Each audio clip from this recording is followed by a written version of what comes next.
And a pleasant good evening to you and yours, and welcome to the Brevard Sports Network. Alan Slaughterzinski, Anthony Knockreiner with you here from Jones High School in the city beautiful, I believe they call it, Orlando, Florida, here on a gorgeous night for football. It's not 175 degrees, the wind is blowing, and it's the battle of the big cats tonight as the Tigers of Cocoa travel over to face the Tigers of Jones. Tonight's game is brought to you by Parish Health Network, as well as the Cocoa Tiger Booster Club and Richie's Auto Tech. Here to broadcast with me tonight, he'll be doing the play-by-play duties, is my partner in crime, the man, the myth, the living legend, Anthony Knockreiner. Alan, it's great to be with you on a beautiful evening. We don't have to worry about rain like we did last week. It doesn't look like we're going to get any rolling in storms. Blue skies, and, man, I'll tell you what, it just feels like that time. Week one football, that is time to matter. It means everything matters from here on out. No more preseason games, and, man, do we start off with a dandy of a game here tonight. As usual, I've paid no attention to the toss and cannot tell you what's going to be happening. But we do have our referees and our officials set for tonight. My good friend Bill Smith gave them to me. The referee is Kerry Jackson, the umpire Alan Morrison, the linesman Chuck Bauman, the line judge Mr. Vu. The back judge is Darrell Royal, the side judge Corey Fleming, the field judge Andy Heckel, and the game clock by Mr. Bill Smith. Knock, what are you looking for tonight as the Cocoa Tigers take the field?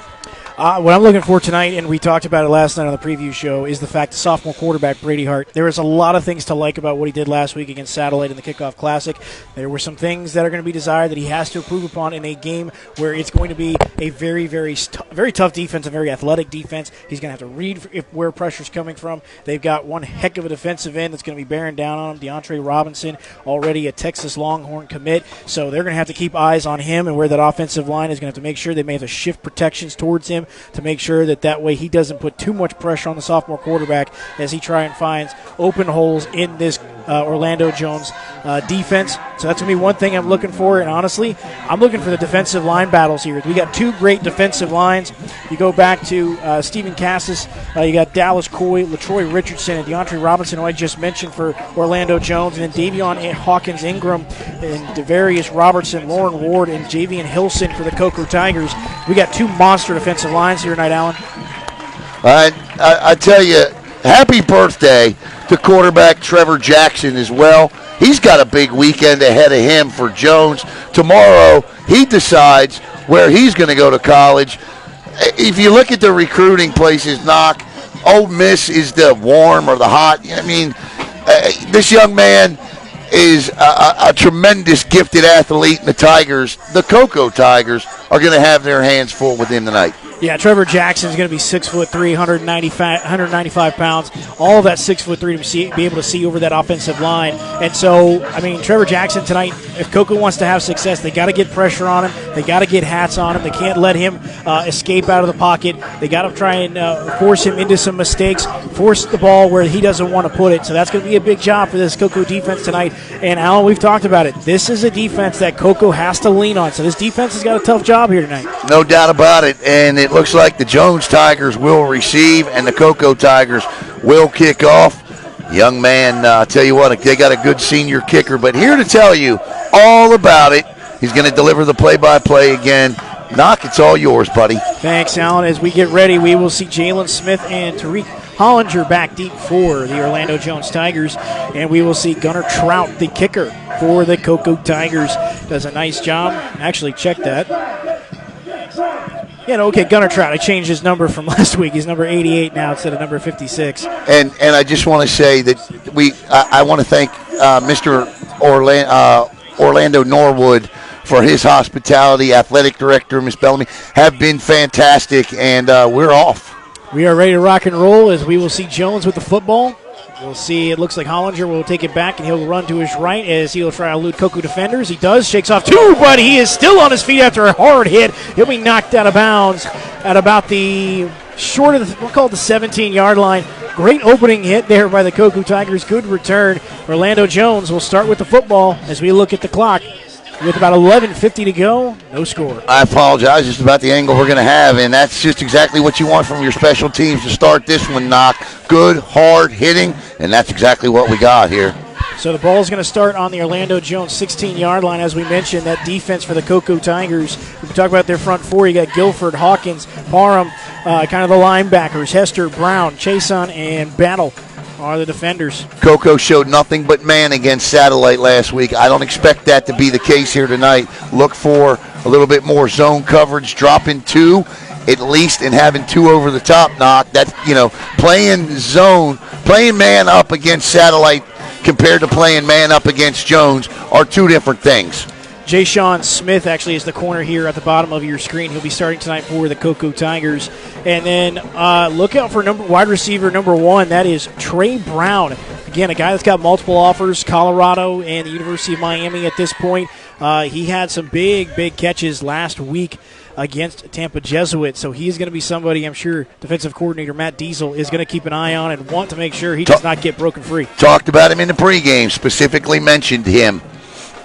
I'm not sure what the holdup is here, but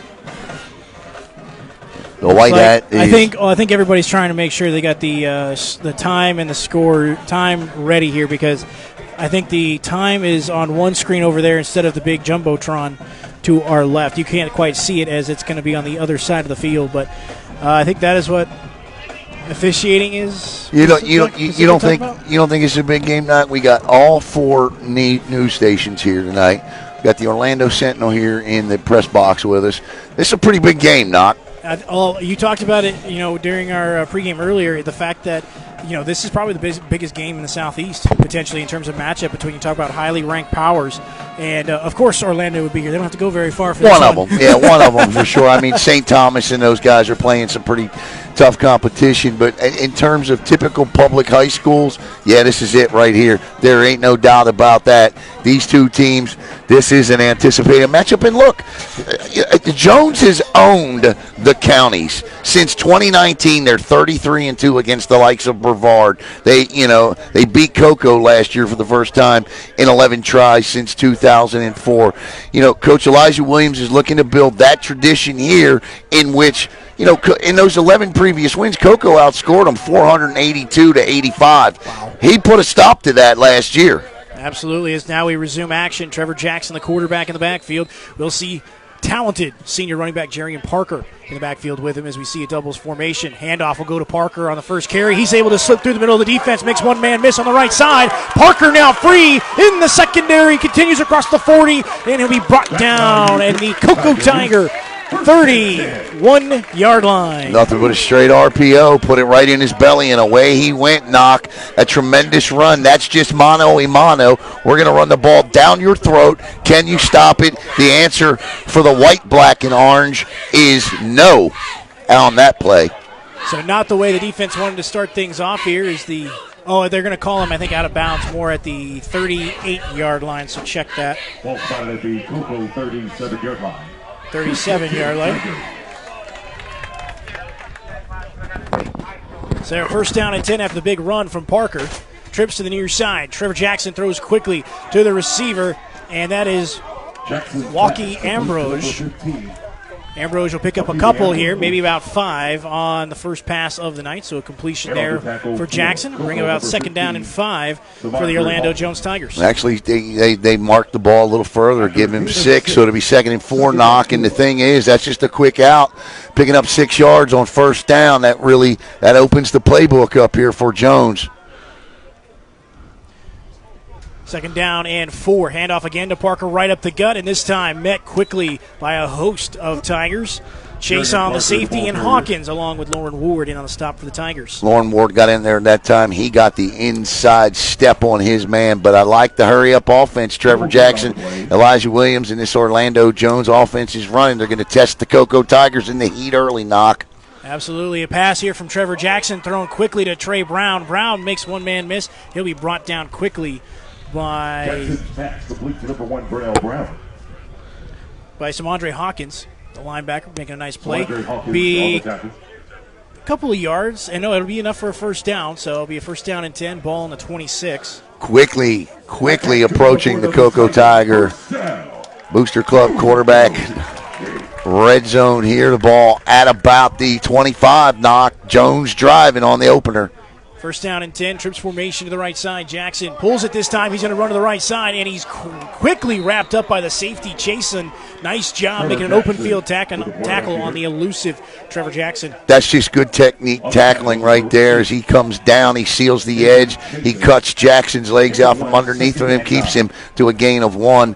That Tiger defense needed a big play right there, and they got it. So right now, Parker running back to the right. Receivers trips to the bottom of your screen. Looks like Trey Brown, the receiver, at the top of your screen. Jackson play action. Now rolls to his left. Stepping up, facing a lot of pressure, and he's tackled quickly there by the Cocoa defense. Zadrian Smith, the junior, making the stop for the Cocoa Tigers. Well, there's exactly what we talked about. Tigers did not come out in man on that one. They came out in a bit of a zone. They had one over the top. They protected the backside, and they were 8. That's a coverage sack right there, Knock. Yeah, an excellent coverage sack by the Cocoa defense. Brings up, I can't see the third down, or the down marker right now. I don't know if it's turned to the... I think it's right behind Coach Folston's head. I think it's 3rd and 9. Yeah, I think so. Yeah, 3rd down and 9 here for the Orlando Jones Tigers. They need to get to about the 17-yard line for a first down. Jackson again facing pressure, throws it, and this one is out of the reach of Trey Brown, the receiver, and that was Ja'Shawn Smith, the cornerback, in on the coverage. Nice job there. That'll force a big-time decision. Actually, I see the yard marker. They got it turned at a 180-degree angle. You cannot see it. It's going to be 4th and 12, Knock. It's right behind the official. Yeah, and I don't know why it's turned that way. Yeah, I want to say hello to Jim Williams, who makes sure that we will be making all of these trips this year. Jackson drops back on 4th down. Pressure coming. Jackson's going to take off on his feet. What Makes a move. one-man miss, and he'll be brought down Does quickly. he have it? Does he have it? He's short, Knock. The Tigers stopped him short. That's huge. Huge defensive stop, and talk about especially on a play where Jerry and Parker opened things up with a huge run. Yeah, no doubt. The Tiger defense looked like, here we go. And then they got those first hit of the game nerves out, buckled up when it mattered most, and get the big stop. Actually, in the red zone, officially, that ball's going to be placed at the 19. It'll be 1st and 10. Now we'll see the sophomore go to work. Looking at 8:35 to go here on the first quarter clock, as the Cocoa Tigers will line up in a bunch formation. I would go to Nicky Teeter here on a jet sweep, and that's exactly what they do. Teeter does, trying to get to the outside, and he'll be knocked out of bounds. Good hard hit there by the Orlando Jones defensive back, Cedric Demonia, in on the stop for the Orlando Jones Tigers. Yeah, I like the play call. I was going to say I'd like to see a jet sweep here or something to try to maybe put the ball back in the middle of the field, open it up a little bit, give Hart some more space. And now it's 2nd and 9, Knock. He's going to have to throw the football here. At least one would indicate he's going to have to throw the football here. We'll see. The Tigers did successfully run the ball in the Kickoff Classic, which is something they did not do last year. We'll see what happens here. Handoff again to Lane. Lane trying to bounce it to the outside. Got to lead blockers. Finds a way. Now he's cutting it up across the 30, and that's where he'll be stopped. Maybe the 31-yard line as he's stopped by a host of Jones Tigers defenders. Should be enough for a Tiger first down. What a great patient run, Knock. He had a guy come out and pull and get in front for him. He followed his block, gets out front, and gets a Cocoa Tiger first down. Outstanding job of following your block. Outstanding job. Absolutely, and leading the way for him was Davion Hawkins-Ingram. Brady Hart's first pass goes to Teeter on a little on the flat, and Teeter will gain a couple of yards, brought down quickly by Tariq Hollinger for Orlando Jones. Well, that's exactly what you want to see. You want to see Hart get a couple of completions, a couple of short passes. Look, this young man's got the arm to throw this football 60 yards in the air. Do you want him to do it early or not? No, you want him to get a couple of completions, build that confidence, and then let him perhaps take a shot. Coco's offense is to go downfield, push downhill. We'll see what happens. 2nd down and about 6 to go as this one goes out to Bragg, who had a big game last week. Bragg able to get outside, and he gets across first down yardage. Orlando Jones fans wanting a flag. I don't know if there's one on the ground. but it doesn't look like it as everyone's moving it for first down yardage. So a nice completion there. And, I mean, Allen, Brady Hart with some nice short completions here to get things going. It's outstanding play calling. It's building a young quarterback's confidence in the ability to make a play. And it beats what happened to him last week when he turned the football over on the first two possessions. We'll see Bragg and Boggs, the receivers at the bottom of your screen. Hart in the shotgun as we look at first down and 10 from the 43-yard line. Lane right up the gut this time, and he'll get across the 45 to about the 46. Now you want to keep your eye on that Texas commit, that defensive tackle. I'm telling you, he's mean, he's nasty, and he changes games. There you see him in your screen right there. Big number 6, DeAndre Robinson. Also, I'll tell you who's not too small either is number 4, Tyron Randall. No, absolutely not. They get a monster defensive line. Hart quickly throws again. This one to Boggs. Boggs got some space. He cuts it up, and he'll get a good block there from Bragg as Boggs continues to churn the legs as he's thrown out of bounds. And I'll tell you what, I'm actually kind of glad they didn't throw the flag there. I thought that was just good effort. It was. Just good, no flag there. So as Boggs will pick up another first down here for the Cocoa offense. These two teams are going to hit each other until it hurts, and there's a prime example of that. And I like the effort by Boggs, and the Tigers have now pushed the football back to the Jones side of the equation here. They flipped the field back to the Jones 40, and we're going to get our first water break of the game here tonight. We want to thank the Parish Medical Group. Cocoa High would like to thank the Parish Medical Group and Parish Healthcare for their continued support and dedication to Tiger Athletics and keeping Tiger athletes in the game. We've got 5:57 to play in the first quarter. This is Cocoa's first possession. Jones with a nice opening drive that stalled just inside the Cocoa Tiger 20. And Parker had a 59-yard run. Yeah, to open things up. Yeah, he sure did. And so from there, the play calling we've seen to this point, a couple of runs and a couple of short passes. And it's got the job done, Knock. Well, here's my question, Alan. I mean, Cocoa so far, jab, jab, jab. Do you try and go maybe with a deep shot here? No. Just because Not yet. You've done so much so close. I wouldn't. I wouldn't. Not yet. Not yet. I think there's a time and a place for it, but I don't think it's right here. Latrice and Lane, the back to the right of Brady Hart as we see first down and 10. Ball on the Jones. 41-yard line, we'll call it. 41-yard line. Right now, we'll see another player. We'll see someone check out here. That's Xavier Solis, the senior. He'll have to go to the sideline, I think, for a play. We'll have to see somebody check in. And right now, Cocoa trying to decide who they're going to put in there. Coming into the ball game for the Cocoa Tigers is Camillo Jones, the junior.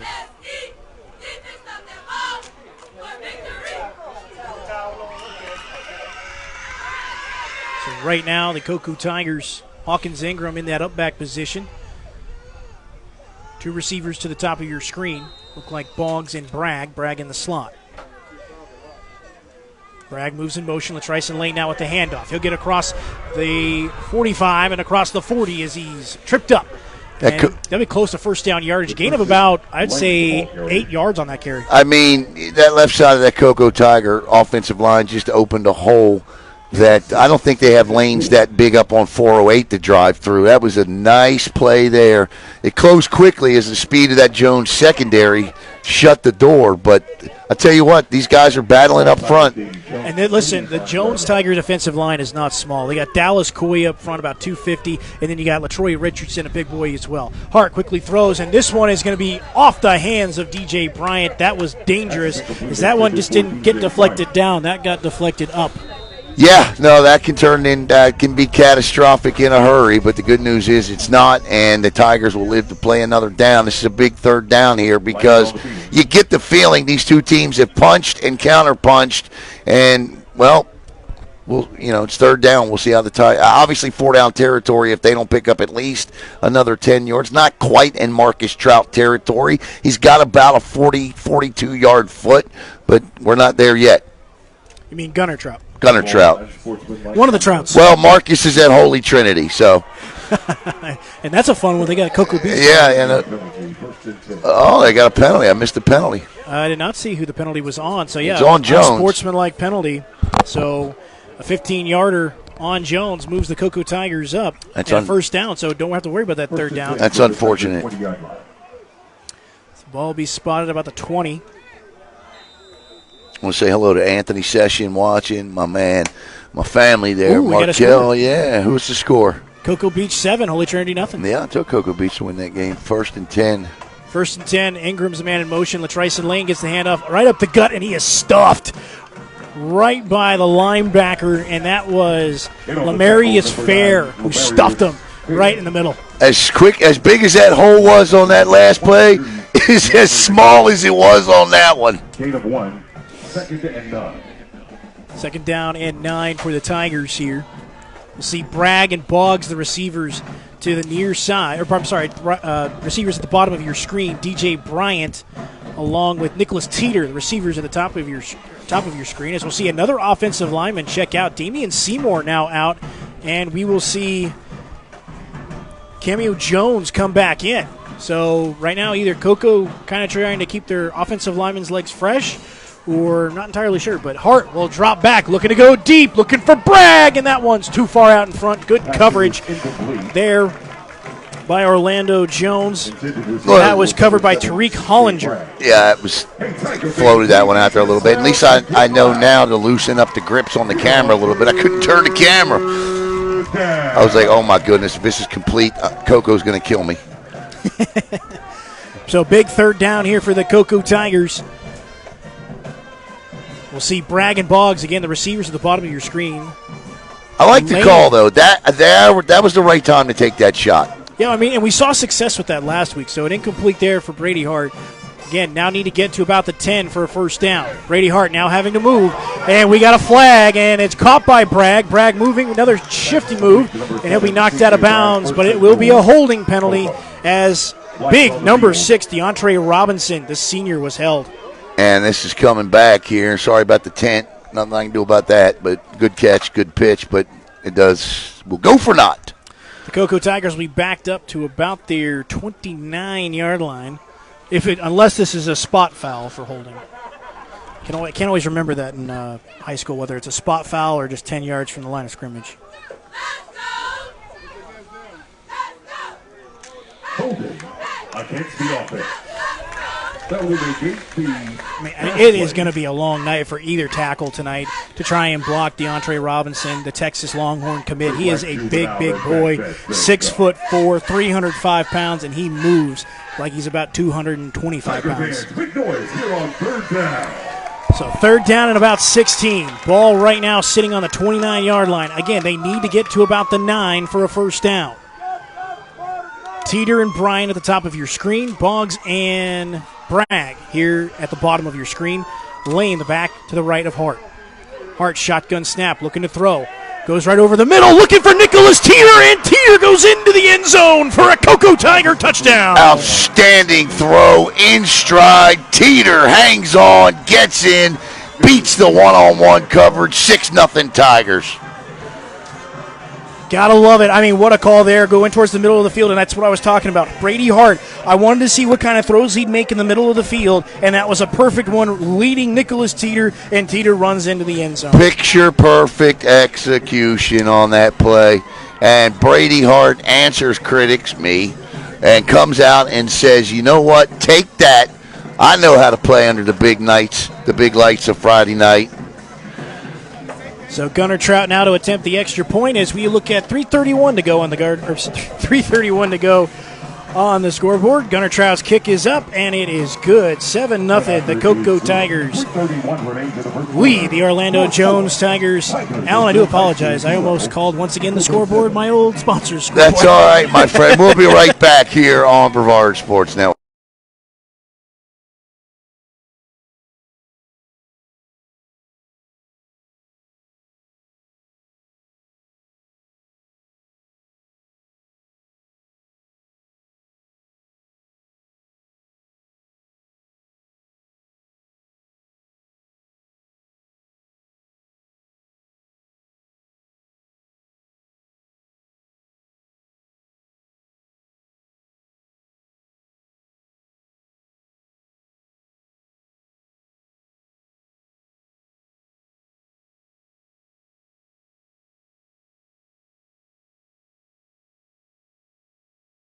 1. All right, welcome back to Jones, where the Cocoa Tigers have quickly taken a 7, not quickly, but have taken a 7-0 lead.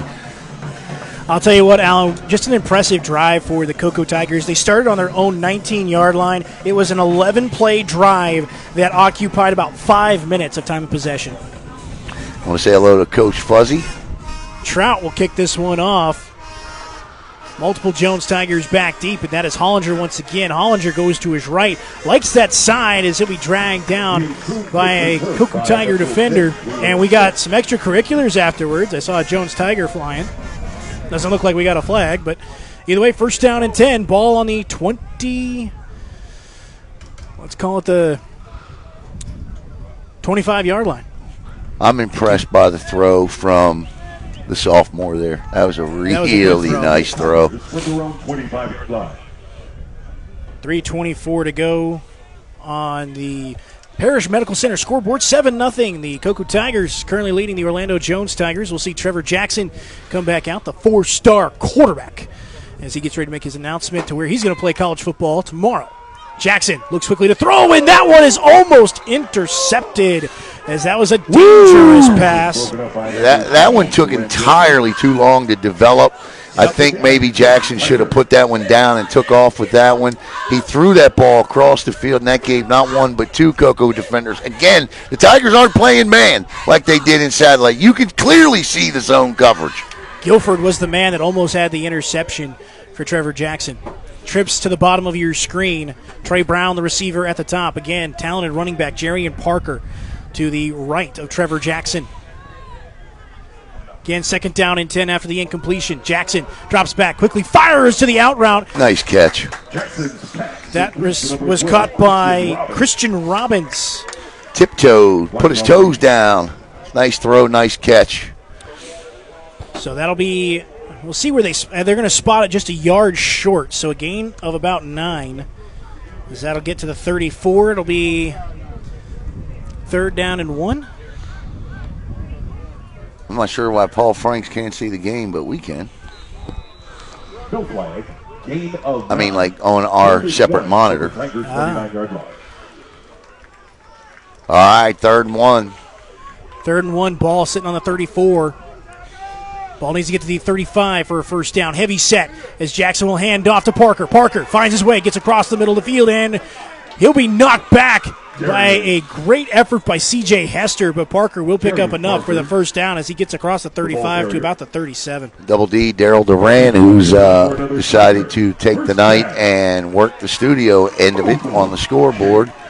Let's go, Double scores, D. Yeah, has scores up there. Donnie Reber Jr. as well will be working the scoreboard tonight. Donahue 40-0 in 8-man football. First down and 10, ball sitting on the 43-yard line. Sorry, check that. That was the 43. Trevor Jackson quickly out to Parker in the flats. Parker makes one Tiger defender miss. Actually, check that. That is not Parker. That was Jaquez Varner. Jaquez Varner on the reception. Varner. After a gain of 6, 2nd and 4. Coming up at halftime, absolutely nothing. We're going to take a break. So gain of about 5 on the reception there. See a handoff once again to Parker, and Parker met in the middle of the field by Josh Brown, the defender, but he still churns those legs. What an effort. Another Jones first down. I'll tell you what an effort by that young man. I mean, first of all, he was met. Who hit him? I think that was Brown again. So Brown comes up, and they hit like 2 rams in the middle of a Colorado mountaintop, and he bounces off of that and then picks up another 6 yards. I mean, don't make me pull out the John Madden. Boom! Bam! I don't think everybody was really fond of your Madden impression last week, but I'm always game for it. No, they weren't fond of it at all. Just don't get me talking turd-honkins. First down and 10. Jackson will hand off to Parker right up the gut once again. Parker running behind his big offensive line, and Coco will sniff this one out for about a yard gain. You do know, Knock, that way back 9 years ago or 8 years ago when you and I started broadcasting, I started a tradition back then that I still do to this day. You know what that is? What's that? When the game is over, I do my Dandy Don turn out the lights. Oh, that's right. That's right. Turn out the lights. The party's over. Whoever's winning. 2nd down and 9, ball on the 43-yard line. This one is going to be short of wide receiver Trey Brown. And that was Darian Coleman knocked it through that pass there for Jones. That was not Trevor Jackson. Really? Yeah. All right. Number 7. Oh, that's right. So new quarterback Darian Coleman into the ball game. Now he had 5 touchdown passes? You said in the kickoff. That's what was reported on Twitter. Yeah. Right now we got 1 minute and 1 second on the Parish Medical Center scoreboard. Cocoa leads 7-0 over Orlando Jones. 3rd down and 8. And got him. And Coach Matt Diesel's not going to be happy with that. No, neither are the Cocoa Tiger fans. But I tell you what, Darian Coleman, I believe, is he just a sophomore? Yes, he is just a sophomore. Just a sophomore, so he is Trevor Jackson's replacement here. And he came in last week knocking. He threw 5 touchdown passes, and here he is now with another drive on the line, so to speak. And he's out here getting a job, getting an opportunity to do this for Coach Elijah Williams. I like Coach Williams doing this. 3rd down and about 4. Ball needs to get to the 33-yard line of Cocoa for a Jones Tigers 1st down. Darian Coleman and Coach Elijah Williams doesn't like the setup, so he's going to take a timeout here, Alan. And so will we with 1:01 to play in the opening quarter. We'll be right back here on Brevard Sports Network.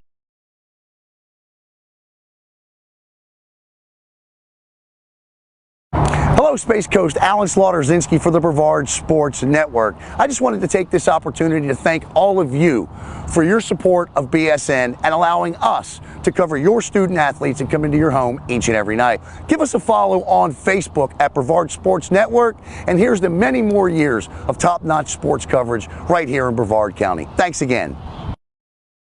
I'm Marcus May, and you're watching Brevard Sports Network. My man.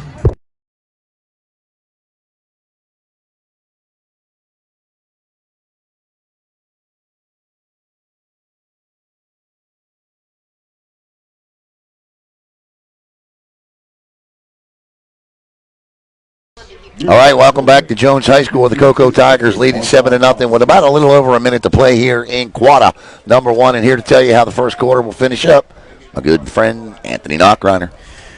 Again, big 3rd down here as the Cocoa Tigers lead 7-0. Darian Coleman, the sophomore quarterback, in right now through 5 touchdown passes. Needs to get to the Cocoa 33 for a 1st down. Trey Brown, the receiver, at the bottom of your screen. Someone to keep an eye on. Coleman facing pressure, and he escapes one man, being chased down, and he loses the football that goes out of bounds. That's a flag.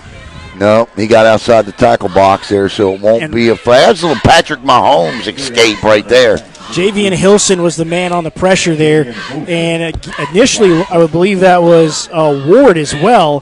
But again, nice job by the Cocoa Tigers defense getting pressure. As that falls incomplete, and it'll be 4th down and about 4, and we'll start this whole thing over again. This is huge. I mean, huge. Again, ball needs to get to the 33. We'll call it the 32 to be safe for the Orlando Jones Tigers. Then you get to the Cocoa 32 to be safe. Lauren Ward looks like a 4-year NFL veteran out there on the end. Brown, the receiver, at the bottom of your screen. Someone to keep an eye on. Coleman looking his way quickly. Now gets it out to Warner. Warner, we'll see. It might be close. Depends on the spot. I think they're going to mark him short, and there's a flag on the far side. All right, we do got a flag, so this will be interesting.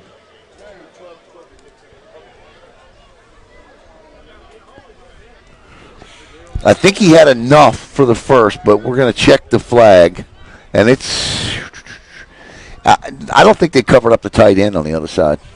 That's going to be a good question.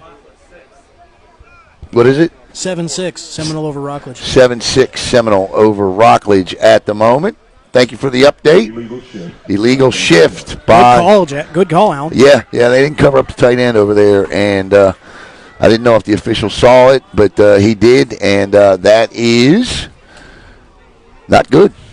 So that'll back up the Jones Tigers decision time here for Coach Elijah Williams as he go for it here, and it looks like he will. After the 5-yard penalty, 4th and 9. 4th and 9, and ball be at the 42-yard line. This is the 8th play of the drive. Receiver checking now. Trey Brown, the receiver, at the bottom of your screen. Again, Parker, the dangerous running back. Watch for him coming out of the backfield. He is very elusive. He's shown that here tonight. This is a better look. Let me just say, it's early, but through one quarter of football here tonight, through one quarter of football that we saw last year at this time against Jones, I like what I see right now from this Cocoa Tiger football team. All right, big boys up front. Got to get pressure here on the sophomore quarterback. 4th down and 9. Pressure coming from Javian Hilson and Lauren Ward, and the Tigers will force a turnover on down. It wasn't even close, Doc. He had no shot to get the football off, there was just nothing there. He got no blocking up front. Hilson and Ward came through and do what Hilson and Ward do, and that's eat quarterbacks, and they just swallowed the sophomore up. I mean, that's almost as good as a turnover at this point because the ball is going to be placed at midfield. And now this is where we're talking about the Cocoa Tigers. They started their first drive on their own 19-yard line, essentially here, plus territory. Call it even, if you will, even territory for the Cocoa Tiger offense and sophomore quarterback, Brady Hart. I don't second-guess high school coaches. I don't second-guess head coaches because my job is to sit up here in the booth. But I don't like the decision to go for it on 4th down there. I think maybe they should have tried to pin him. I know. But if you don't have a kicker, put it down and try to put it down inside, Yeah. 1st down and 10 from midfield. Boggs, Braggs, the receivers at the bottom of your screen. Hart looking to throw, got pressure. Now he's going to lose it, and he'll be brought down as a sack for the Jones Tigers. And Brady Hart's going to have to come out for a play because his helmet came off. That's the second time in the game, so they need to adjust and fix that issue right now. Second issue is he held the football too long. He's got to get rid of the football. But again, things he'll learn. For a loss of 6 yards. Loss of 6 as Tyron Randall was the man that sacked Brady Hart.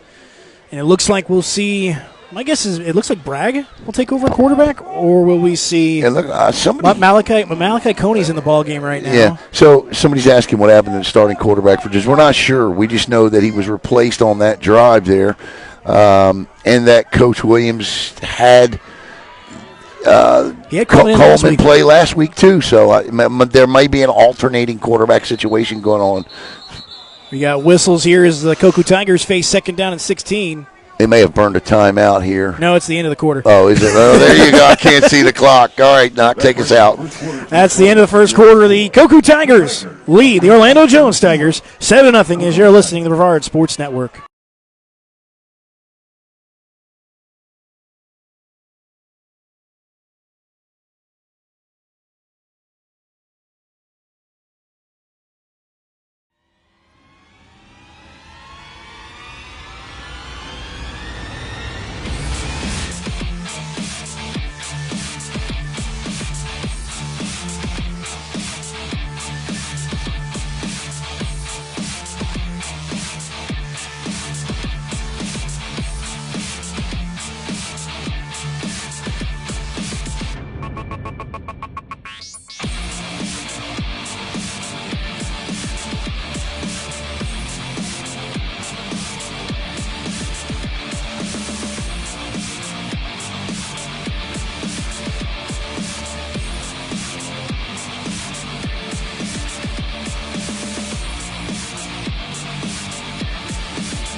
All right, welcome back. I want to say hello to Chris Bonanno. My friend Chris Bonanno, the great journalist, does a great job in the media. And want to thank our second quarter sponsor tonight. It's going to be Rich's Auto Tech. Thank you very much, Rich. Cocoa Tigers, C.J. Bragg's going to keep it himself this time. He's running out of real estate, trying to find some blockers. Turns it around, and he'll lose even more yardage. And it'll force a 3rd and a mile for the Cocoa Tigers. Somebody just said that both 4-star quarterbacks will play. So, if I had 2 4-star quarterbacks, I'd play them both too. Yeah, no, absolutely. So, right now, the Cocoa Tigers, after sacking quarterback Darion Coleman on 4th down, get the ball at midfield. They have lost 9 yards on a sack and a tackle for loss, and we'll see Brady Hart come back into the ball game after that first sack of the drive. 3rd down and a mile. Ball needs to get to the 40 for the Tigers. I might cut my losses here. I don't know that I'd put this one into the wind here on 3rd and 20 knock, and I might try a trap or a draw or something like that here. That or a screen. That wouldn't be Screen bad. would be okay. They had a successful run with the screens last week. Play action, though. Play action. His pass is almost intercepted. Yeah, that's why I don't run that play. Terrence Sands, the linebacker, almost had that one. It could have been going the other way. So Brady Hart escapes a bad decision. He threw it right into the teeth of the zone coverage there that Jones was running, and thank goodness that's why DBs play defense, because their hands aren't good enough to put them on offense on most occasions, and he dropped the football, and it's a good thing, or he might still be running. Yeah. The Jones Tigers here as we are on the home side. I think they got a sellout crowd. I would say so. Not a seat in this house here tonight. That's okay. So we will That's see good. Trout punt this one away. Booming punt as this one's coming to the near sideline, and that's going to be Smith. Fair call, yeah. Check that. Yeah, Jalen Smith, who will catch that one. Ball be at the 23-yard line, let's call it. Man, look at how many people we got watching this football game. 365 and counting. Thank you so much for your support. Hope you're enjoying Brevard Sports Network. And those of you watching from Jones, yeah, we are Brevard Sports Network, and we will lean a little bit towards Cocoa, but we do pride ourselves in delivering an unbiased broadcast. I think Knock does a really good job of that, and if Jones should get into the end zone tonight when they make a big play, you'll hear the excitement in his voice. Oh, yeah, as this well. is an exciting game. I mean, Yeah. Again, this is just a great game to call here. As we'll see Jackson back into the ball game. He'll It's hand out. off to Parker, and the ball's out. And we've got a scrum, and we'll see who comes away with it. Coco's got it. What a turn of events here, Knock, as the Cocoa Tigers force the first turnover, and it is in the red zone. Who came up with that? I want to say that was Devarius Robertson. Devarius Robertson came away with that one. D with a big turnover there. The ball just came out. Now, listen, I don't know if the high school played with replay. Maybe a knee was down. I don't know. But I know that ball came trickling out, and the Cocoa defense was there to swallow it up. And right now, I think you need to get back to where you were on that opening drive. Maybe a jet sweep to Teeter here, something, maybe a counter up the middle. But I would definitely get back to finding a rhythm on this offense. Absolutely. Brady Hart in the shotgun will hand off to Lane. Lane's got a lead. Blockers turns it up across the middle of the field, and he'll get across the 15 to about the 13-yard line. Nice gain there. Gain of 7 for Lane. Anthony, the biggest difference in this offense, too, and I know it's early. We're just, one quarter into the season. But the Tigers are already showing a penchant to be able to run the football, which is something they didn't or couldn't do early last year. And it's huge because it protects your quarterback, especially a young one. Did Ryan Schneider hear your pregame speech? No, I don't think he did. Teeter, the man in motion. He'll take the jet sweep handoff. Now coming to the near side. Got blockers in front.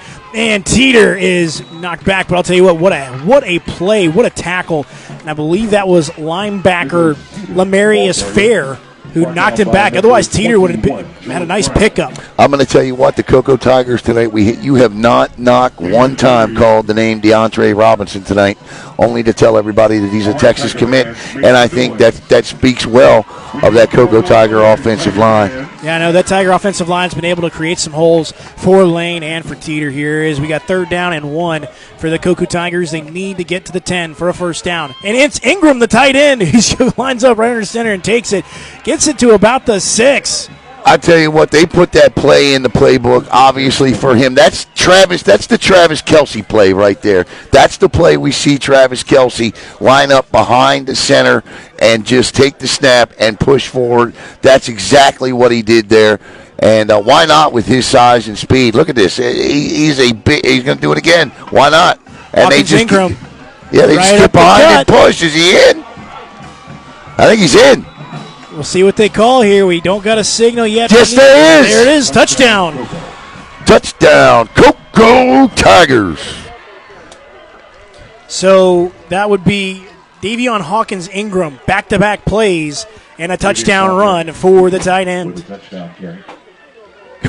I mean, I knew they were working on this in practice, but look, the game has allowed for you to be able to get behind a runner and push. Yeah, I know. I don't like the rule, but you can do it, and the Tigers just did it twice to perfection right there. That's what the Philadelphia Eagles perfected. Gunnar Trout, good snap, good hold. Kick is on the way, and it is good. The Cocoa Tigers leading the Orlando Jones Tigers 14-0 here in the second quarter with 9:19 to go.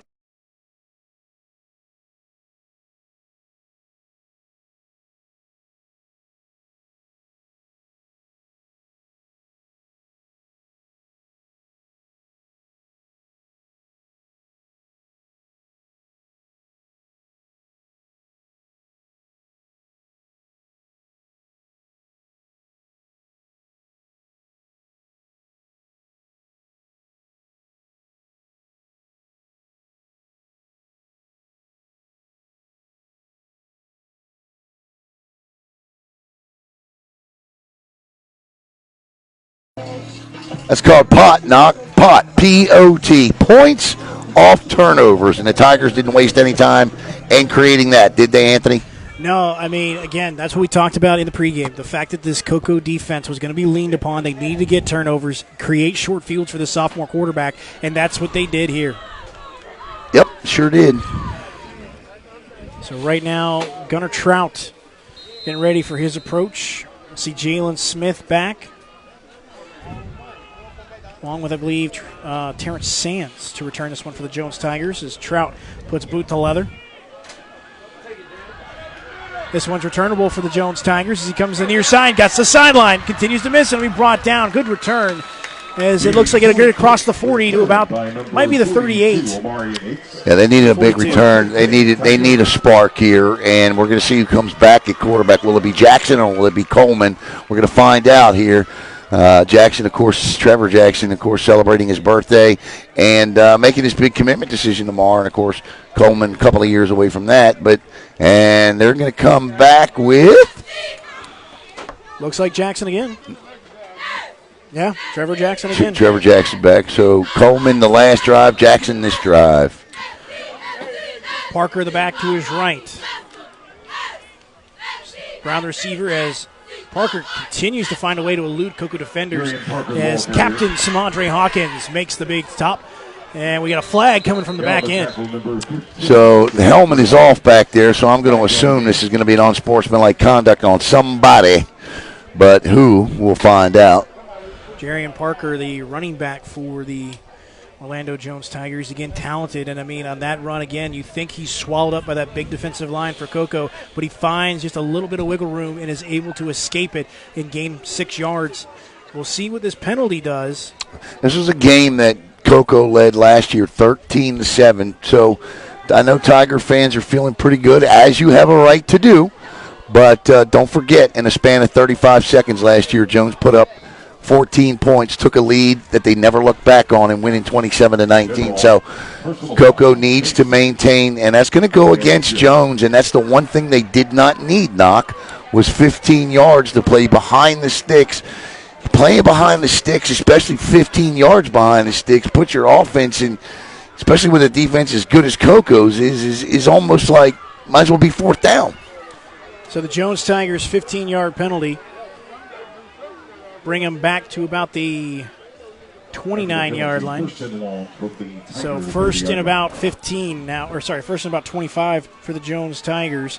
And here's the thing, too, Alan. Like I said, I mean, Orlando Jones has got talent. They've got great receivers. Trey Brown, he had a couple of touchdown catches, and they were big ones last week. So, again, can't get settled in here just yet and feel too comfortable. Orlando Jones has got plenty of talent to come back in this one. Now, I might start singing a different story if the Tigers go up 3 touchdowns. And Jackson sacked again.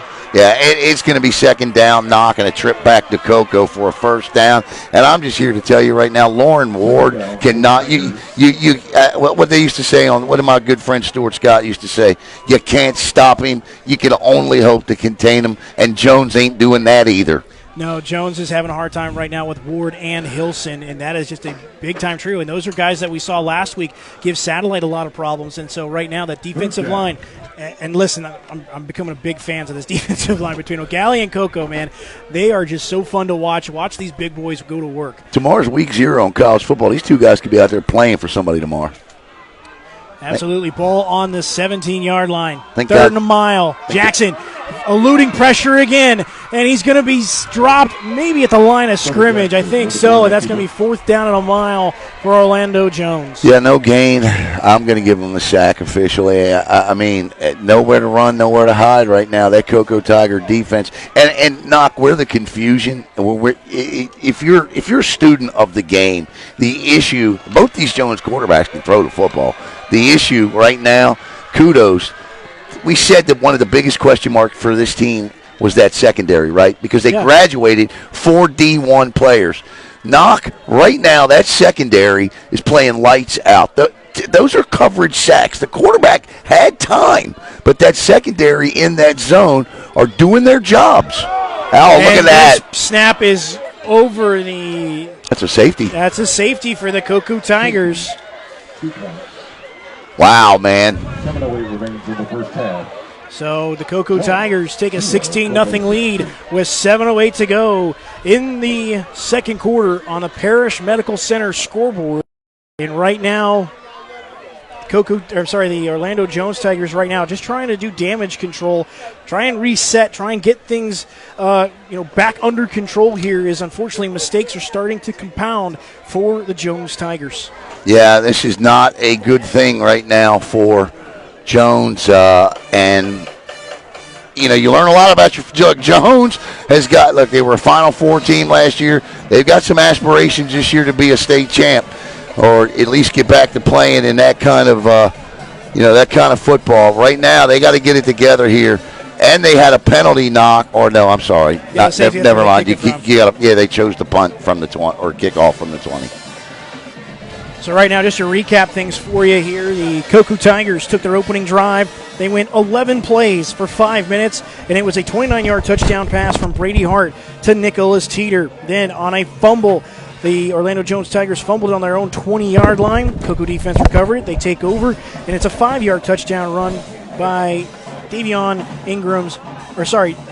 Hawkins Ingram. He takes it in from 5 yards out. That was 14-0, and then the Orlando Jones Tigers, with a mistake, makes it 16-0 with the safety. This one is returnable. It'll be Teeter, I believe, that gets to return it. He does. Able to slip one defender, but not. He's able to slip 5 more as he's brought down at midfield in the Cocoa Tigers with good field position. Who are we talking about? All right, so somebody just asked me if I could block somebody. Who are we talking about? I can't see. How do I not see her comments? Who are we talking about, guys? That's Lex. Oh, yeah, I got it. Never mind. Goodbye, Lexi. Boom. All right, hopefully Lexi's gone. So right now, the Cocoa Tigers with the ball, first down and 10 at midfield. Again, Nicholas Teeter with a 29-yard touchdown pass from Brady Hart. Brady Hart, he looked good on that first drive, had some nice things, but again, they ran the football really well on that last drive, Alan. I know something that you really liked. I'm sorry, say it again. You really liked the way they ran the football on that last drive. Yeah, no, I did, and I think the Tigers need to keep it up. First down and 10 from midfield, and it's going to be Coney who grabs the handoff, and he'll find a way through the offensive line as he'll be short of the 45. He'll get to the 44 of Jones for a 4-yard gain. Martell said, "Don't compare Cocoa to nobody." Some guy said, "I'm a Cocoa fan now." I'm gonna tell you, great effort by these guys. So far, we still got 6:37 to play, but right now it looks pretty good. Second down and 6 for the Cocoa Tigers on their own on the Jones 46-yard line. Hart quickly throws, and it's picked off, and that is picked off by George Brown, the defender for the Orlando Jones Tigers. And I'll tell you what, Alan, they've been throwing those wide receiver screens. They almost had it last time. The Orlando Jones Tigers sniffed that one out. Yeah, no doubt. I get it. You still got to take a peek over. You want to get rid of the ball quickly. But that's right on. That's on Hart. And what great coverage that was by Jones. And in the blink of an eye, Knock, if they get this 2-point conversion, they're one score in it, and the entire tone of the game changes. That entire tone, as you just mentioned, because Jones had a couple of mistakes. That botched snap for the punt that leads to a safety, and now it's 16-6 right now. We'll see what the Orlando Jones Tigers do here. They will go for the extra point, and I believe that's John Lee David out there to attempt the extra point. Snap is good. Hold is good. Kick is on the way. Did he get it? And it is good for the Orlando Jones Tigers. So Cocoa now leads 16-7 after the 54-yard interception return by George Brown.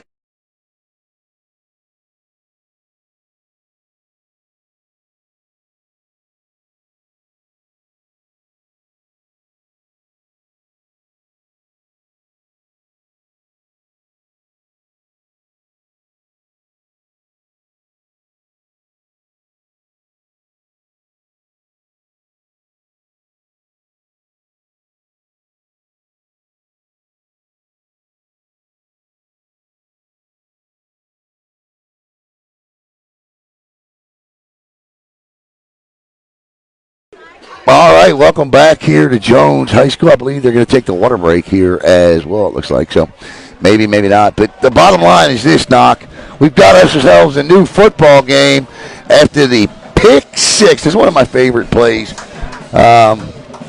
Even as a former quarterback, I love pick sixes.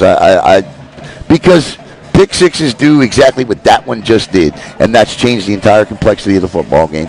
Now you have to ask yourself, Cocoa was running the ball effectively. Now we do see a mistake, right? Mm-hmm. How quickly can Hart shake it off? And how does the play calling change, if at all? Well, like I said, I think now, I mean, again, this is what, again, you don't want the interception. But at the same time, Jones has been setting up for that. Maybe they're starting to creep up a little bit. Maybe now, maybe not on the very first play of this next drive. But I wouldn't be unexpected to see a shot deep here from Coach Ryan. Yeah, I mean, to me, I think you keep pumping it. I think you keep pumping Hart full of confidence here. Let him keep throwing the football. Although I would coach the whole, look, man, you got to take a peek and look for the defender before you let that thing loose. Solomon Abor is back deep to kick this one, and he will put boot to leather. Good kick here. Boggs will return it for Cocoa. He'll come to the near sideline. Able to slip one defender. Now trying to slip two. Turns the legs, and it'll be brought down across the 35 at about the 36-yard line. They're going to call him at the 35. So that's where Cocoa will take over. First down and 10 on the Parish Medical scoreboard. Cocoa 16, Orlando Jones 7. I think the thing I would do here, and again, I'm not sure how many rushing yards the Tigers have. You'll get us caught up on that. But I'd go back to that running game. That offensive line, right now, Cocoa is clearly winning the battle in the trenches on both sides of the football, Knock. And I would take advantage of the fact that the offensive line, all of your starters from that state championship team last year, back out on that football field. I would take advantage of that and pound the rock a little bit. You talk about Messiah Robinson, Xavier Solis, John Joyner, Damian Seymour, and Jacquez Joyner. That's exactly who I'm talking about. Brady Hart, the sophomore quarterback, first down and 10 from the 35. Hand off to Malachi Coney. Coney is dragged down from behind, but not after gaining 5 yards. He'll get to about the 40, and Coney with a nice gain of 5. Malachi Coney's put in some work this offseason. He's a different back this year. I don't know that. I think Malachi would tell you to a man he learned how to be a Cocoa Tiger last year. He is a Cocoa Tiger this year. There is a difference. Coney will line up to the left of Brady Hart. Davian Hawkins Ingram. The up back is Coney once again gets the handoff, and he'll squirt his way across the 45, and he'll get to the 45.5-yard line. Good run again as the Cocoa Tigers offensive line just allows enough wiggle room for the running backs to get through, and it'll be 3rd and 1. I have this theory, Knock. Pick up 4 yards every time you carry the ball. 4 times 3 is what, my friend? What's that? I said I have this theory. You carry the ball and pick up 4 yards every time. 4 times 3 is what? 12. There you go. Big third down here, though. 3rd down and half a yard. Ball needs to get to the, let's call it the 47 for the Cocoa Tigers for a first down, and we'll see Hawkins Ingram again. He'll come across the left guard this time, and he throws the ball backwards, and the Orlando Jones Tigers will recover it. First down and 10. A mistake there by the Cocoa offense. Yeah, what happened there is they tried to stick the football out, and he just punched it out, Knock. Absolutely punched it out. Saw the ball, knocked it out. You could clearly see his arm come over the top. He knocked the football out, and now back-to-back turnovers, and the Tigers are in a bit of a tailspin here. It's almost like scripted drama. You just wait for that turn of events, and here it comes for the Orlando Jones Tigers as they now will get first down and 10 from the Cocoa 42-yard line. I don't know who knocked that ball out, but that's just a great play. Darian Coleman, the sophomore, throws it this time. He'll get it out quickly, and that is to Christian Robbins, the receiver, makes the catch. Gain of 4, 2nd and 6. I don't understand why. There, ball on the Tiger 37. Sorry, if you watched the Ravens in the Bengals playoff game last year, that's a play you just simply don't make. The Ravens quarterback last year, and I don't know who tried to stick. Who was it that stuck the ball out for Coco? Who had the ball? That was Hawkins Ingram. All right, so the Ravens quarterback last year tried to do exactly what Hawkins Ingram just did, and the same result, except Coleman no touchdown. takes off and runs with it, and he'll be hit hard by Hawkins. Wow. And we got a flag coming in. I don't like the call, but I understand the call. It's going to be helmet to helmet, and that's going to be 15 tacked on, and this ball knock's going to go inside the Rich's Auto Tech red zone here. So Coco is going to get a 15-yard penalty tacked onto the end of the run. Again, I don't like it, but I understand it, and there's a difference. Yep. Yeah, that's a hard one because that's angles. Yeah. And your hit is solely based on the trajectory of the runner. So if you dive and he spins, you know what I mean? Yeah. So as you said, we're inside the Rich's Auto Tech red zone. Ball will be at the 13-yard line. And that's where the Orlando Jones Tigers will start things off. First down and 10. Parker, no. Jackson's going to keep it, and Jackson's going to be sacked as Chason, Ward, and Hilson are in on the stop. That was a blitz, secondary blitz there off the edge. Of course, anytime you're coming with Hilson and you're sending an extra guy, somebody's getting home, and that was the case there. Yeah, I was going to say, that's a loss of about four or five. I don't understand that call, Knock, at all. No. You all right? Yeah, no, I'm good. I tripped for a second. Oh, okay, all right. Ball spotted at about the, let's call it the 15-yard line. I you were stomping your foot doing the Cotton Eye Joe. I had no idea. Second down and a mile for Orlando Jones. Chest high snap play action. Ball going deep for Brown, and that one's too far out in front as Trevor Jackson's hit hard. Samadre Hawkins can't. I know it's not Samadre. It was number 25. That was Adrian Smith. I'll tell you what, it was a nice pump fake. But, it was a nice pump fake. It was. It just put too much on the ball. Receiver's open in the corner of the end zone. You just had to drop it in. So third down and a mile. Can the Coco defense bail out the Coco offense here? They've been able to do it earlier. You go back to those early drives.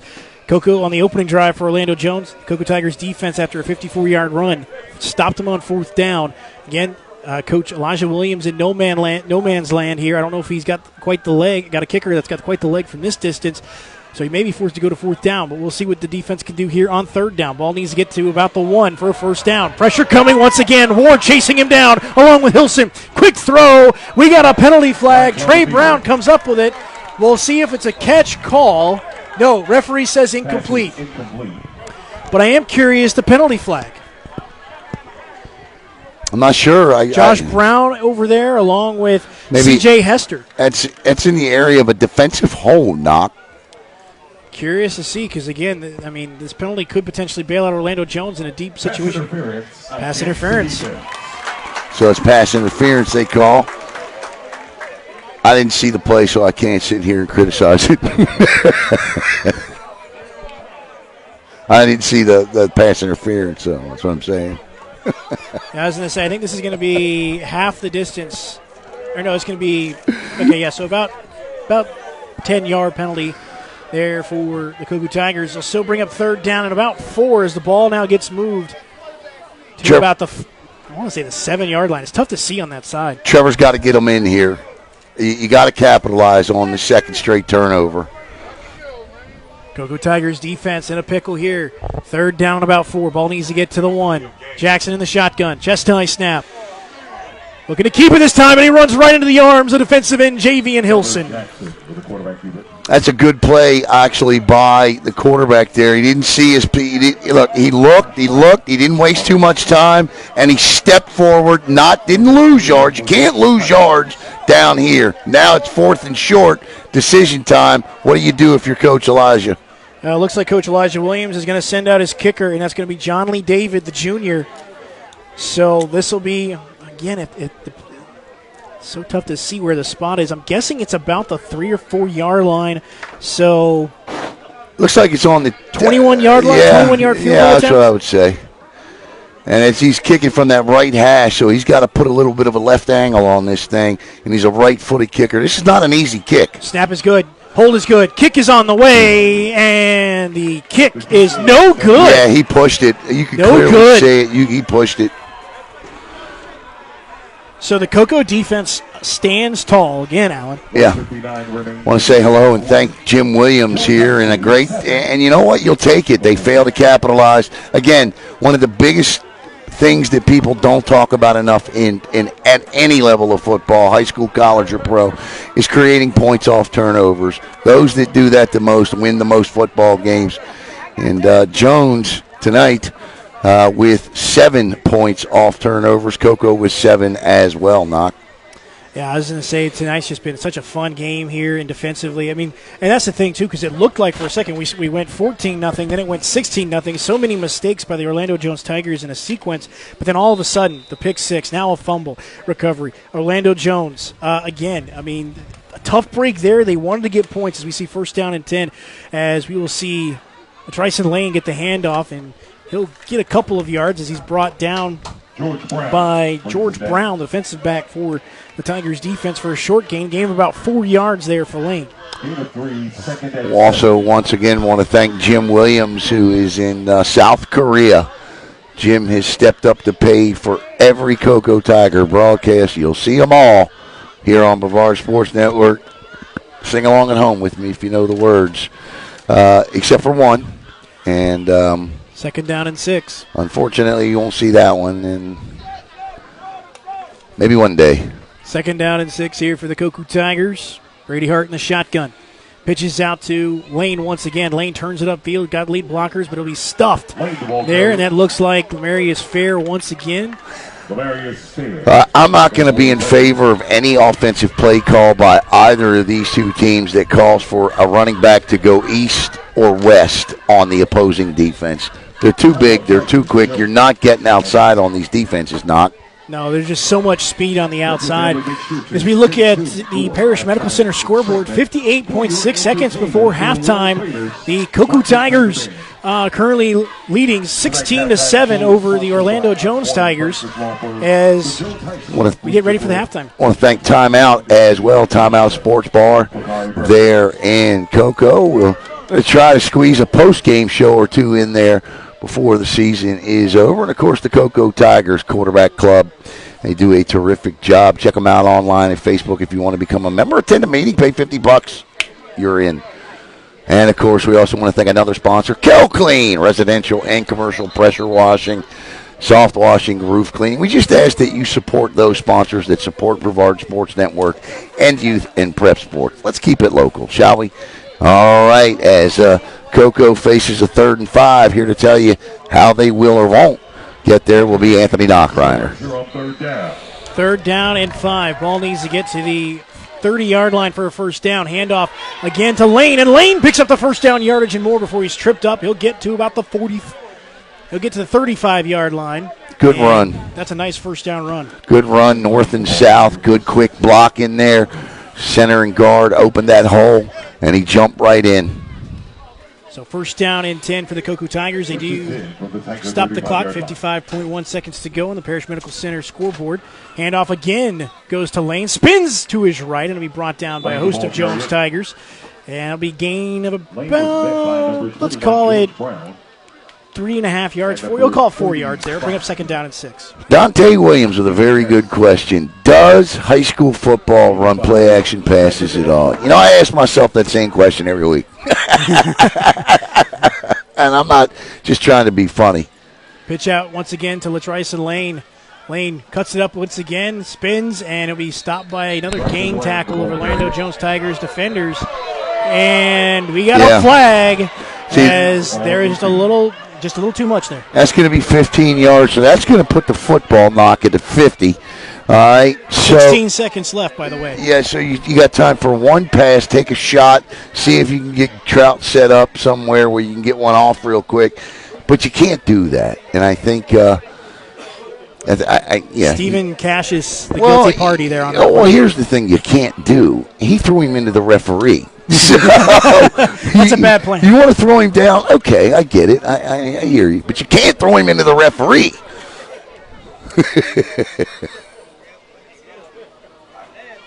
So right now, we'll see where this ball is going to be ended up and spotted. Personal foul against the Tigers. Once again, coming up at halftime, it'll be absolutely nothing as we're going to take a break and you'll be able check to the truck, all those good things. Yeah, you'll be able to. Yeah, I got to go out to the satellite truck. You'll be able to see the band, but you won't be able to hear them. And I apologize for that because I don't know, if they're going to use regular copyrighted music, and if they threw it in at any point, then they would cut our stream off, and well, we don't want that. And for everybody that thought Merritt Island was on a down year, and I know they're playing Deltona, but how about a 27-6 lead over Deltona at the moment? That's a great job by Tyler Murray and his crew after a tough week at the Jamborees last week. Yeah, I like to see that. And I noticed that Heritage had finally put some points on the board. What score do we got on that one? 21-0. 21-0. All right. Satellite's defense. What did we say? And, yeah, exactly. And what's Rockledge doing? I don't know. Let's find out. If anybody knows, Rockledge was up 7-6 the last score we heard, right? Yeah, that was the last score we heard. First down and 10 after the big penalty. Ball now sitting on the Jones 41-yard line with 16 seconds to go here. Does Coach Ryan Schneider call a couple of deep shots? Hart, three-step drop, looks quickly to throw to the out route. Got J.V. Boggs on the outside, and J.V. Boggs gets out of the bounds. That's exactly what we just discussed that was needed to be done right there. That is a beautiful pass to the back shoulder on the sidelines across the field by a young quarterback. You're in Trout field goal territory now. I don't know if they got any timeouts left. Well, he got out of bounds, so they got 11.2. All right, so you got time maybe for one play if you have a timeout, and I don't know if they do. Well, anything here's got to go to the sideline. You can't put anything across the middle of the field. I think you just need to put the ball where you think Trout would want to kick it from, but he can hit it from here. And we got whistles, and it Jones, looks like Jones timeout. Timeout, Jones. All right, so another timeout here. Parish Medical scoreboard right now. We've got 16-7. The Cocoa Tigers leading the Orlando Jones Tigers with 11.2 seconds to go here before halftime. Alan Slaughter-Zinski, Anthony Knockreiner here on Brevard Sports Network. Thanks for everybody for tuning in tonight. What a great game we've got here is, again, Alan, the defense for Cocoa. Again, we'll talk about it a little bit later on with obviously what Brady Hart's accomplished, but I'll tell you what, you just got to give a ton of credit to this Cocoa defense and what they've been able to do tonight. Pitching the shutout. 2 straight weeks. They haven't given up a touchdown yet. I know last week was a kickoff classic. We're approaching halftime here, but that'll be 6 quarters to start the season with that. Rockledge was down 7-6. Okay, thank you. I screwed that up. Palm Bay 10, Bayside nothing. And here we go. Right now, 23-33, about a 41-yarder for Trout. He's got the leg. He is one of those cold kickers. Thank you, Jim. Appreciate the compliment, especially from the guy that making sure we're doing it. First down and 10. Ball on about the 24-yard line, it looks like. Again, so tough because there's just no numbers and no hash marks right now. But either way. Yeah, what's up with the no hash marks? We got that That's issue 3 back weeks. in. We had that issue last we had week. that in Brevard County, too. Titusville game is actually on Brevard Sports Network, so if Jackson's not saying the score and the time every minute, get on him. Holy Trinity right now, 24-14. I had Cocoa Beach. I picked Cocoa Beach, too. I picked Cocoa Beach, too, in that one. Right now, the officials talking. Not entirely sure what the conversation's about. Oh, okay, we got a time change. No longer 11 seconds. We got 1.1 second here. It looks like on the clock. So why? Unless we've got a clock issue. That might be it, too. Well, if it's 1.1 second left, then Gunnar Trout needs to be on that football field. Yeah, I was going to say you would think it would. Okay, so we got 11.4 back on the clock. So they wanted to add a couple of ticks back to the clock. So, again, good job by the officials getting the time right. Making sure that. It's an outstanding crew. Yeah, no, good, great crew. From the Central Florida Officials Association. Hart hands off to Lane, goes right up the gut, and he'll be stopped for a short gain. So they do exactly what I thought they would, is to put the ball on the hash mark Trout prefers, and Gunner will come in as the Tigers take their final timeout, knock with 3.2 seconds. And here comes Gunner Trout for his first field goal attempt of the year. First official one. He made 37 last week. And what did you say the distance was? Well, this is going to be a 37-yarder. Ball's now at the 20.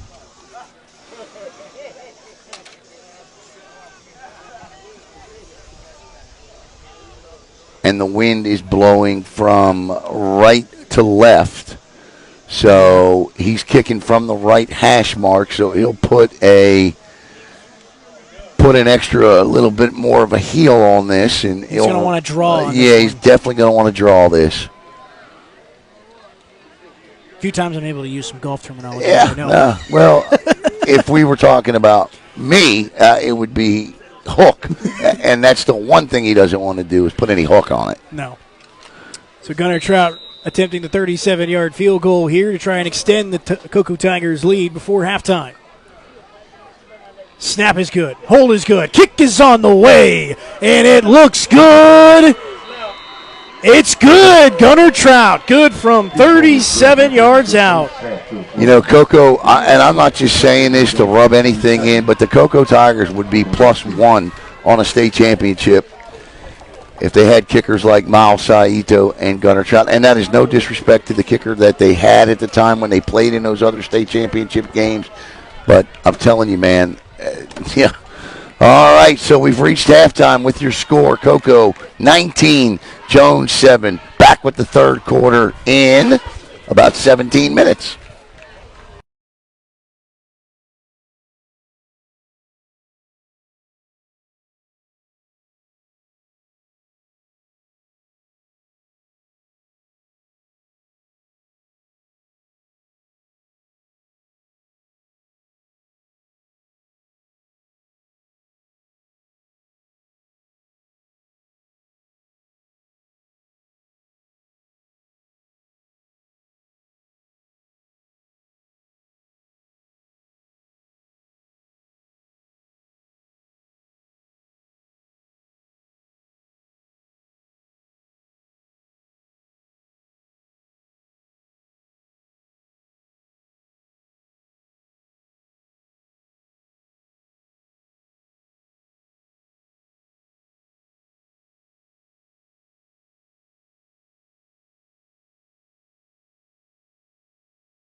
All right, welcome back here to Jones High School. Alan Slaughter-Zinski, Anthony Knockreiner, and Megan Thurston on the stats here tonight. I want to thank Goose for coming over, making the ride, and taking care of us stat-wise. We're still collecting some statistics, but not Coco. I like other than the turnovers, I like the plan of attack on the offensive side of the football. More of a ground-based game. Kind of, I'm just saying kind of, looks a little bit like some of that old Coco Tiger football, between the tackles, punch them in the mouth style, and little outs when they do throw the football, kicking a field goal, and Coco leads at 19-7, and not the story of the first half is that Tiger defense. Oh, yeah. Hilson and Ward and Samadre Hawkins and that front seven, and I don't think enough credit is going to be given to the secondary in this one. Because that was the question mark in the defense coming in this one tonight for those back in Brevard County, and that secondary is not giving up a big play knock, and the coverage in that zone has been outstanding. Yeah, I was going to say the biggest play that the Coco defense has given up was the very first play of the game, which was a 59-yard run by Jerry and Parker. Do have some stats unofficially. Again, we're looking at about 8 of 15 right now for Brady Hart. Don't have the official yardage. Tryson Lane, we do have over 50 yards rushing tonight, probably about 15 carries.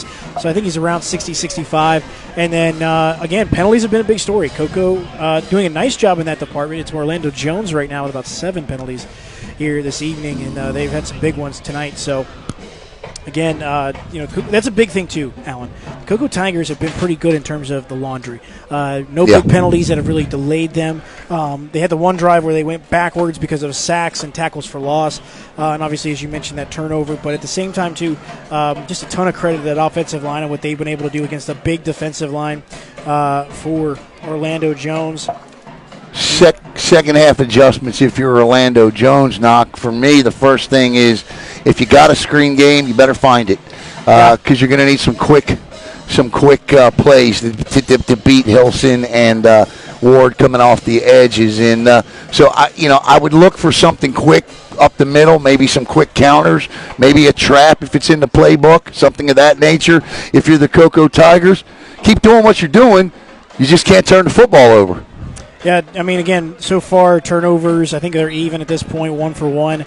A fumble by Orlando Jones, and then obviously the interception that led to 7 points by the Coco Tigers. And so tonight, just, again, defensively, I'm curious, again, what does Coco do here in the second half exactly? Do they continue to just pound it up the gut, pound it in the middle, try and, again, work the edges, jab the edges of the Jones defense, and then try and find something over the top? Again, we did see some nice throws. You had a nice post route by Teeter that set up the touchdown pass, or was the touchdown pass, essentially from Brady Hart. You also had a really nice out route, or maybe it was a deep hitch by Boggs. I'm sorry.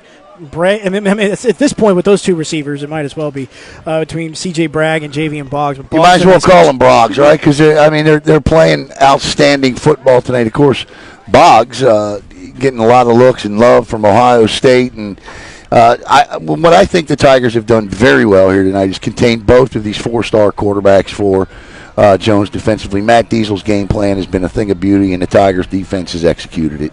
Yeah, no, I mean, I'll tell you what, Alan, there are just a couple of defensive linemen that I'm really starting to really fall in love with here, and that is Javian Hilson for Coco, and I go back to last week with Brendan Brown and Sandman Thompson for O'Galley, but Hilson tonight, Ward tonight, at the same time, they're not the only guys making plays here this evening. Devarius Robertson, we haven't talked about him enough because he's been such a disruption in the middle of that defense, really not allowing Parker to get free, and so a ton of credit to this defensive line. Davian Hawkins-Ingram as well, doing an outstanding job in this defensive backfield too.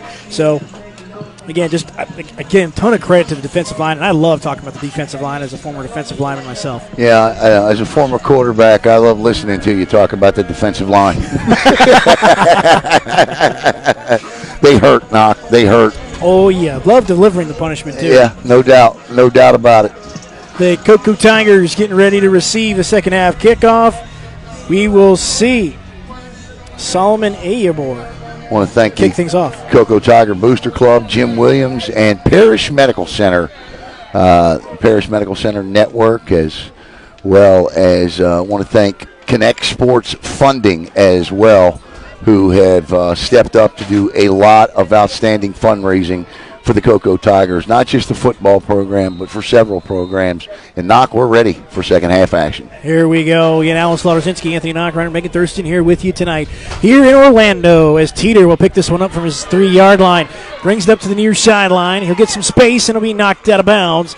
Looks like about the 25, maybe the 30-yard line, depending upon the spot. But a good return by Nicholas Teeter. Coming up tonight, about an hour after this one ends, we'll go down and get some post-game interviews, and then we'll get back to the BSN studios tonight, and we'll bring you the Walk-Ons post-game show, not from Walk-Ons tonight. That starts next week after the Cocoa Venice game. But, yeah, we're excited to bring you the Walk-Ons post-game show live tonight after Jones and Cocoa. From the Cocoa 31-yard line. 1st and 10, Cocoa on the 31-yard line. Again, nice return, about a 28-yard return by Nicholas Teeter. Bunch formation to the bottom of your screen. See motion as Latrice Lane gets the handoff. Did a nice job, again, around 60 yards unofficially in that first half. And he'll be stopped short as Lamarius Fair was in on the stop. Still not hearing a lot, Knock, about DeAndre Robinson, the big Texas commit, who's, ranked as the top player here by the Orlando Sentinel in this area. Jones, the number 1 ranked team by Orlando Sentinel in the Orlando area. Seminole number 2, and they're playing the Rockledge Raiders tonight. Cocoa Tigers will see Boggs and Bragg here on the bottom of your screen as Teeter catches the pass but knocked out of bounds, and that play goes nowhere. The Orlando Jones defense sniffed that one out as we'll see Tariq Hollinger in on the stop for the Jones Tigers. Well, here's the first adjustment I'm seeing, Knock, and that is Jones has now put a couple more men in the box, meaning they're not spread out. They've sort of manned up a little bit here and covered up a little tighter to protect against these quick bubble screens, and we'll see if it stops the jet sweep. 3rd down and 9. Ball needs to get to the 40-yard line for Cocoa to get the first down. Big 3rd down here is Orlando Jones. They took some of that momentum into the second half. I know we got the field goal there by the Cocoa Tigers, but again, a nice play, that last 5 minutes in the second quarter. Brady Hart quickly throws, and this one is incomplete, and there was a lot of coverage there. Tariq Hollinger was there. And I want to say that might have been Cedric Demonia on the coverage too. And he threw that ball into double coverage, good double coverage, and big start for the Jones defense, Knock, as they force a 3.5 on the opening kickoff here to start quarter number 3, and they'll get good field position. They will, as we'll see what kind of punt we get from Gunnar Trout. Again, that wind kind of now coming more towards us here at this point, so kind of kicking into the wind is Gunnar Trout. Right now on the Parrish Medical Center scoreboard, 19-7. Cocoa leads Orlando Jones, and we might have a penalty for too many men as Gunnar Trout sends this one, and this one's going to take unfortunate hop for the Cocoa Tigers. Wow. Goes out of bounds, the 48-yard line. And I don't see any laundry on the field, so Orlando Jones catches a break there. I think they might have had one too many men on the field. Sorry about that. I kicked the camera. 21-yard punt, Knock, officially on that, and that's a strong win. Yeah, and that's not good. And so, Jones has got to do, because this is like a turnover. They got to do something with this. Jones on their own 48-yard line. Again, some of their best field position of the evening. Who's starting the second half there? Looks like the sophomore. Is it? Yeah, Darian Coleman will start the second half here. He'll keep it himself this time, and he's brought down by Javian Hilson. We'll see as we got laundry on the field as well. And again, we're going to get a hold on that as well. And Cocoa may just want to decline this penalty because this is going to be a loss of 6. Take them down here. They can't move the football. Well, right now they just don't have an answer for Hilson. No, they can't stop Cocoa's front 4 at all. Cocoa's going to take the penalty. I would have declined this, I think. Or no, is this going to be against Cocoa? No. Declined. Yeah, they do. Okay, so Cocoa does decline the penalty. I think it's a good move there to do that. No, I think so too, because you bring up second down in about 14 here as that ball's knocked all the way back to the 45. Yeah, so just got a score from Double D in the BSN studios. Heritage up 28-0 on Satellite, trying to get to that running clock. So Darian Coleman, quarterback to start the second half. We've seen both Coleman and Trevor Jackson, both quarterbacks, getting time. And again, it's kind of been by series. One gets one, the other gets the next. You know, the Ravens signed Jadeveon Clowney last week, Knock, and if I would have my druthers, I'd take Hilson.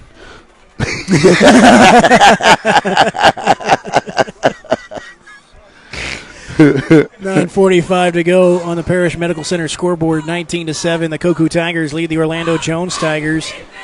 The official kind of walking to the back of the end zone right now. Not entirely sure to what. He's done. He said, "You know what? I'm out of here." He's okay. They're going over to the scores table and they're going to check the time, I think, here.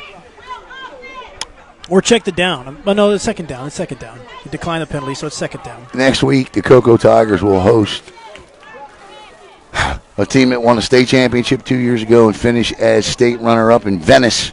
And but I'll tell you what, Knock, we said in our preview show Sunday that the story of the year for this was going to be, thank you, Parker, Titusville up 7-0, that the story of the year in Brevard County was going to be defenses. And look at some of these scores. 7-0 Titusville, second half. 27-6, Merritt Island up on Deltona. O'Galley was shutting out Springstead 7-0. And so, yeah. Here, Seminoles only up 13-6 on the Rock. Yeah, so, you know, the defense. So we'll see second down and 14 now as we return to action. 10-14. So about a minute put back on the clock here for the third quarter. Coleman facing pressure, throws it deep, looking for Trey Brown, and we are going to get a penalty for pass interference. Wow. You know, here's the thing. C.J. Hester just didn't turn his head around. Well, no, here's the thing, Knock. Here's the problem I have with the call, and I agree with you, but that's an uncatchable football. Totally uncatchable football. That ball was thrown 6 yards short. Both players have a route to the football, Knock. Yeah. And that particular play right there, defender doesn't have to turn his head. He doesn't have to look back. But it might have been the push at the end, though. Yeah, I don't know. The ball wasn't catchable, and so that's where I have an issue with the call. So that'll push the ball 1st and 10 for the Orlando Jones Tigers. That'll put it to the 40-yard line of Cocoa. So, unfortunately, that penalty wipes out a deep situation for the Jones offense. First down and 10. I disagree with you, Parker, on one thing where the kickoff classics don't matter. Titusville was able to fix whatever they went wrong. And Coleman is going to be wrapped up again by this defensive line. Ward leading the way for the Koku Tiger defense. Yeah, I mean, every time that without the aid of a penalty, they're just. I'd be curious to know what Jones's offense has outside of that opening run for about 40 yards. Knock. There's been nothing. Yeah, no, there's been nothing with the defensive line here. So, again, Hilson, Ward, again, and I want to give a ton of credit to DeVarius Robertson because he's really stuffing up the middle. I mean, We're not saying his name because of tackles, but he is doing his job because he's occupying blockers. That's exactly right. That's his job. There's no glory in that, but you know what? You're right. You're absolutely right. So Trey Brown, the receiver at the top of your screen, as we see trips. Coleman, the shotgun. Drops 3 steps, throws quickly out, and I believe that is Brown that makes the catch, able to elude he's brought down by 2 defenders, Guilford as well as C.J. Hester in on the stop, and it's completed, and it'll be about 11-yard gain for the Orlando Jones Tigers. Well, what a nice-looking pass from the sophomore, Deron Coleman there. An out route, he had time, he set up, he hit his receiver nicely on a timing pattern over there. That out route's the hardest ball to throw at any level of football, and he threw a perfect strike on that one. Absolutely. First down and 10 for the Jones Tigers from the 28-yard line. Coleman quickly fires out to Varner. Varner able to slip 1, maybe 2. He does, and he's finally brought down by the 3rd and 4th tackler of the Koku Tigers. And it'll be another first down gain of about 15 yards on the catch. And now they're inside the Richie's Auto Tech red zone, and that's exactly what we talked about. And here comes that hurry up again. This is their rhythm right here. So Coleman right now moving this offense deep into Koku territory. Little wide receiver screen as Trey Brown makes the catch. and he'll be stopped for a short gain. We'll have to trust you. The tent's in the way.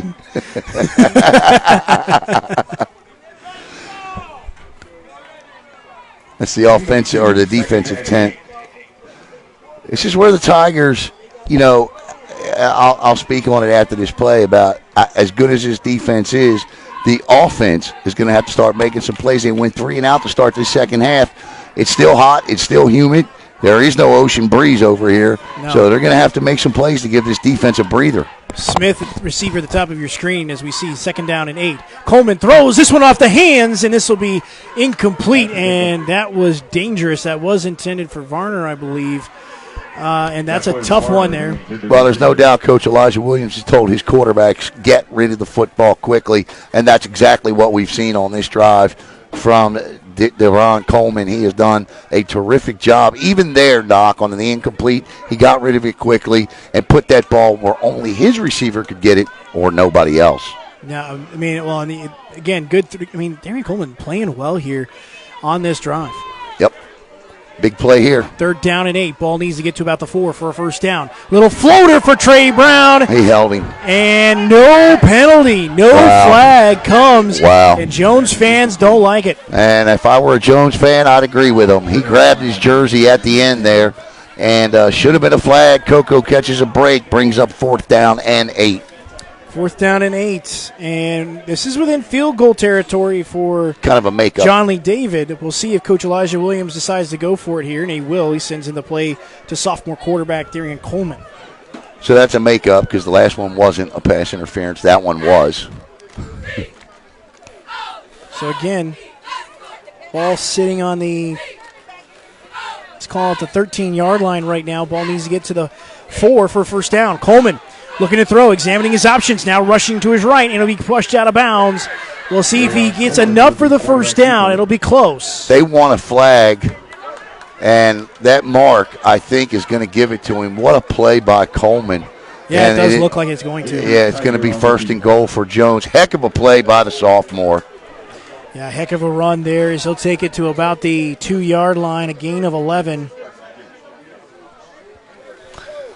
Coleman down on the field, unfortunately, for the Jones Tigers. All right, so we're gonna have to see Trevor Jackson now knock, and I'm curious to see if bringing in a 4-star who's going to commit tomorrow to maybe Ole Miss comes in and disrupts the rhythm of what was just going on out there for Jones. We shall see. With a timeout on the field, we'll step aside here with your score. Coco 19, Jones 7. But the Tigers here in Orlando are threatening.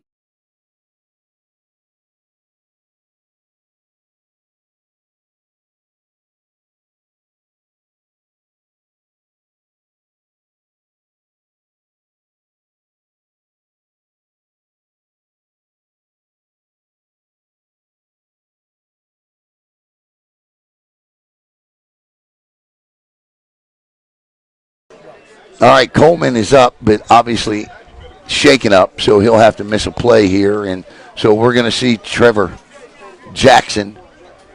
Rockledge trailing Seminole 13-6. That's a punch-you-in-the-face grudge match battle there. I picked Rockledge last night to win that football game because I thought they would come back. That's a good defense. I mean, it really is. Derek McCormick, DJ McCormick in the middle of that defense. That's a good defense. They're going to Jalen Hayward back there. There's not a lot of teams that are going to score a lot of points on that defense. Carrollwood Day did, but now here's what my fear is, the offense. Can they fix what ails it, or that Rockledge defense will wear down in the second half? Here's my good partner, Anthony Knockreiner, to tell you what Jones is going to do. First down and goal. Trey Brown, the receiver, top of your screen. Trevor Jackson going to keep it himself this time, and it's a touchdown as he dives across the goal line. The Jones Tigers able to take it 52 yards on that drive on 7 plays. 7:28 to go, and Jones Knock all of a sudden cuts the lead here with the extra point. If they can kick the extra point, it'll be 5 points. A field goal and a safety, the difference. And Jones, if you're Coco, you got to be a little concerned here as that offense goes 3 and out to start the second half, and the Jones Tigers. How many plays was that drive? That was a 7-play drive, 52 yards. Took some time off the clock as well. Whistles blow. We got a flag. Yes, we do. Dead ball, offside. So this moves it up. What does Jones do? They still try to kick it here or go for two? It looks like they're going to. If they go for two here, they put themselves within a field goal. I don't understand this. No, they'd still be down by 4. 8-15, yeah, I'm sorry. There's the math issue for me again. That's at Baltimore Public School Education. As I say, mine's not much better, so don't worry. I'm here to help, man. I'm here to help. Snap is good. Hold is good. Kick is on the way. And it is good. Right. The Jones Tigers bring it 19-14 with 7:28 to go on the Parish Medical Center scoreboard.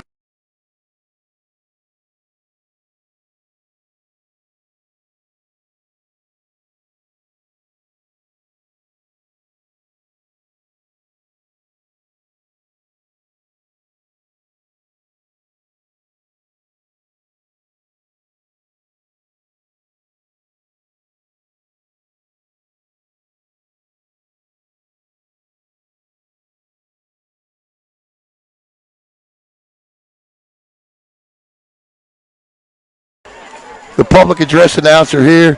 Love it, love it. Just made an announcement that Trey Lance has been traded from the San Francisco 49ers to the Dallas Cowboys. And he said, and I quote, I'm just quoting him now, and the Cowboys still suck. That's funny. I don't care who you are. Solomon Abar will kick this one off. This will be returnable for Nicholas Teeter. Trouble. Teeter able to get to the outside. Swings it back now, and he'll be brought down as he gets across the 25. And nice return again by Nicholas Teeter. Defense coming back onto the field here, knock for Jones, and they got a little pep in their step. We got Laundry, though. Is that Laundry on the field? I think that's Laundry. I wasn't sure at first, but that's Laundry. So we got a flag here, it looks like. Nope, it's not. All right. That's good. So the Cocoa Tigers will take over first down and 10. Be about their 28-yard line. So Jerry Jones opts to trade for Trey Lance, but he doesn't sign one of the. Now it just is becoming more and more clear why the Dallas Cowboys haven't been to an NFC Championship game in 2 generations. Yeah, I mean, I don't see that. You have Dak Prescott. What are you doing with Trey Lance? Well, I think the thinking is that Trey's probably better equipped to run the offense if Dak goes down like he did last season, but you still need help in the backfield. Ball will be spotted on 27, quickly out to Javen Boggs. Boggs slips one defender, and he'll make a nice gain as he gets to about the 30. We'll see where they spot it here for the official yardage. That is all Javen Boggs on that play right there. He broke a tackle. For all purpose and intent there, Knock, he should have been stopped for no gain, but we got a flag. Oh, so we got a flag. We'll see what this one is on. Holding. So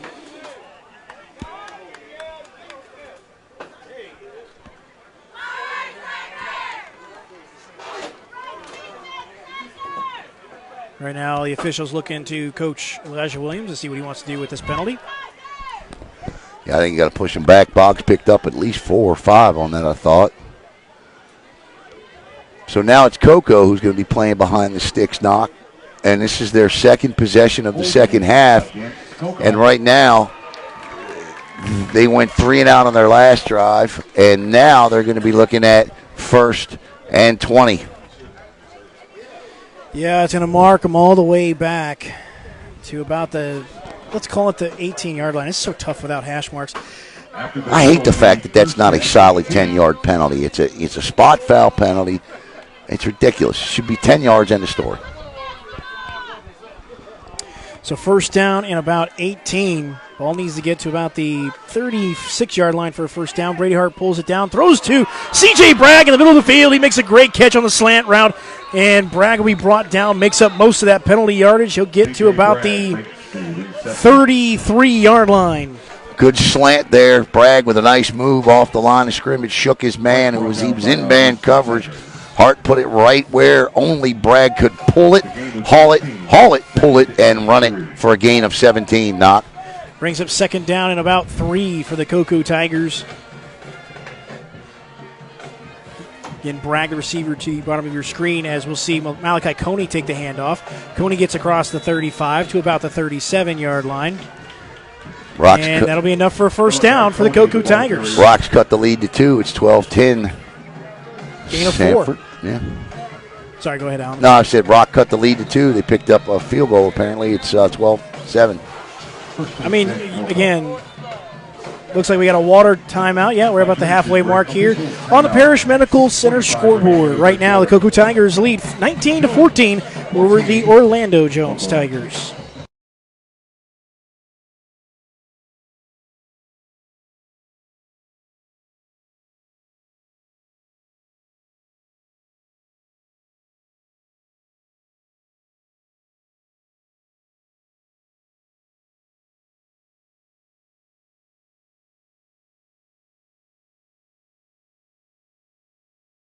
Yeah, I'm wondering the same thing. Rockledge had 6. How do they get to 10? How do you come up 2 safeties? Possibly, but who knows? Yeah, I need an answer on that one. Yeah, Anthony needs one too. Who? Anthony? Oh, yeah, Anthony said the same thing. Rock had 6. How do you get to 10? Yeah, I was like, what? Wait a minute, hold on. Cocoa Tigers come out first down and 10, ball on their own 37-yard line. After the official timeout, first and 10, Cocoa. Again, C.J. Bragg on the slant route picked up 15 after it was about a first and 18. Yeah, it was 13-6. How can it be 12-10? Right now, Brady Hart quickly throws a Teeter on the wide receiver screen. Teeter gets to the sideline, picks up more yardage, and knocked out of bounds. He'll pick up maybe about 7 or 8 yards, depending on the spot. Now check that. He'll pick up about 5 or 6 instead. And we got a flag on the field on that far sideline. That's going to be 15 tacked on here for unsportsmanlike conduct, and that's an undisciplined penalty right there by Jones. You cannot do that in a tight game that you're trailing by less than a score. So 40, that originally would be marked out at the 43, so it would have been a gain of 6 on the pass completion.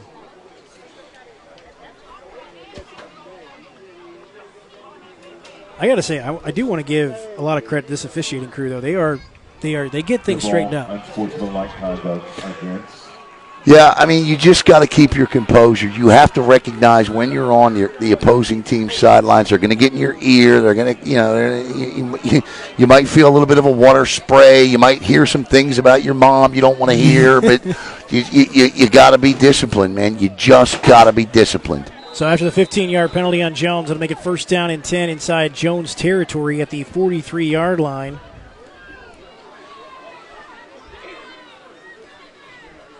Hart will hand off to Coney. Coney gets a good gain. He'll get it to about the, let's call it the 40-yard line of Jones. Gain of 3. Somebody said, Markel, my family, said, Rock got the best defense, hands down. They go from 12 to 10 points. They taking points off the board. Second down and about 7 here as the ball's on the 40-yard line. Brady Hart in the shotgun will hand off once again to Coney. Coney, change direction, right up the gut as he's brought down by Tariq Hollinger and a host of Jones Tigers. He'll get to about the 37, a gain of about, I'll check at the 36, gain of about 4. So here's the thing. I like this drive. I know it's they're throwing the ball a little more for my liking on this, but they're safe on those screens. Hart's taking just that extra split second to make sure there's no Jones defender there. The only pass at all that was really, nerve-wracking was the one in double coverage. Third down and 3. Ball needs to get to about the 34-yard line of Jones for a first down. Ryan Schneider signaling in the offensive play. Bunch formation at the top of your screen. Hand off to Coney once again. Across the 35, churning those legs. And he gets to his first down yardage as he's down at the 31-yard line. Now, see, 32-yard line. Malachi Coney wasn't that running back last year. He is that running back this year. And that's want to. That's want 2 yards. That's wanting to be a Cocoa Tiger. First down and 10, ball on the Jones. So tough to see without the numbers on the field. So I want to say they're at the 30. Got him at the 32-yard line right now. So first down and 10 from the Jones 32. High snap. Brady Hart's got a fall on it. Looks, and he's going to throw it out to Javian Boggs. Boggs picks up more yardage in the positive, and he'll be knocked out of bounds. And somebody took a shot as well on the end of that. Hopefully okay, but man, what a job by Brady Hart to get out of trouble. Yeah, that's all I'm going to say. Yeah, I'd advise a different course of action next time, but it worked out. So you just say, way to go, way to go. Gain of 2. I thought there was going to be more than that, but again, what a play by Brady Hart. Just keep his head on a swivel. Good athletic play there, and outran about 5 defenders chasing him. Second down and 8. It'll be Latrice Lane who gets the handoff. Spins to his right, and he'll gain a yard on the carry. Takes it to about the 29. Mark my words right here, Knock, with 3:55 to play here in the third quarter. This is the most critical third down of the night right here. Well, it's the biggest one. It's third down and about 7 here for the Koku Tigers. And to this point. The wind is not going to help the Koku Tigers as the wind's kind of coming into their face right now. So this is not – you could try, but I don't know if I would want to test this wind right now for Gunnar Trout. So ball needs to get to about the 22-yard line for a first down. I'd come back with something in the slot. The slot is wide open right here unless one of these linebackers dropping coverage right now. They're playing about 3-4 yards off. Third down and 8. Hart, 3-step drop, quickly throws over the middle of the field for C.J. Bragg, and that one just too far out in front of the senior wide receiver. Had him. He did have to force the throw a little bit. He was under pressure, but that was a good try right there. Fourth down, and I think the Tigers got to go for this.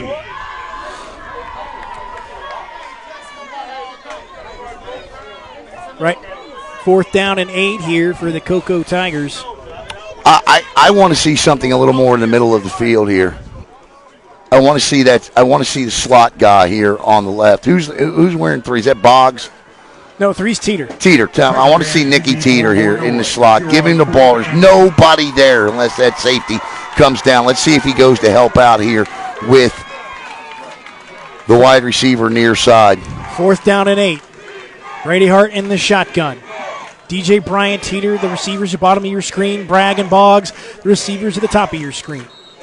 And head coach Ryan Schneider is going to take a timeout. Wants to discuss this fourth down play as right now on the Parish Medical Center scoreboard. Cocoa 19, Orlando Jones 14, Alan. You know, I if I had this telestrator here, I'd draw up the play. But I think the thing that you got to do here, and I'm going to say it again, you got DJ Bryant split wide near side here. And in that slot, you said Nicky Teeter. I might switch C.J. Bragg over and put Bragg in the slot here near side. But that pass, that slant pass that he threw Bragg across the middle, back down here at about the 25-yard line, that's exactly what I would go with. But what do we know? Because on the field for the field goal attempt is Gunnar Trout. So Gunnar Trout out to attempt this one. Ball's on the 29-yard line, so you figure, what? You figure 36, so it'll be a 46-yard attempt here. So running clock right now, we're told by Double D at Satellite Heritage, and I think they went in and it took them a while to get started, but they did what they needed to do tonight. Well, I think kind of what we've talked about earlier with some of these defenses. Satellite's defense was probably able to hold, but again, I think Satellite's offense just had trouble starting tonight. Would be my guess. Yeah. And again, you know, defense can only hold out for so long. Yep. Especially in this heat. Yep. So Gunnar Trout from 46 yards. Snap is good. Hold is good. Kick is on the way. And it is no good. Pushed it left. So, sorry about that. I thought the camera went that way. My apologies to all of you watching. Camera got stuck. But the kick went wide left, so no good. 3:02 on the Parish Medical Center scoreboard. Cocoa Tigers lead 19-14 over the Orlando Jones Tigers.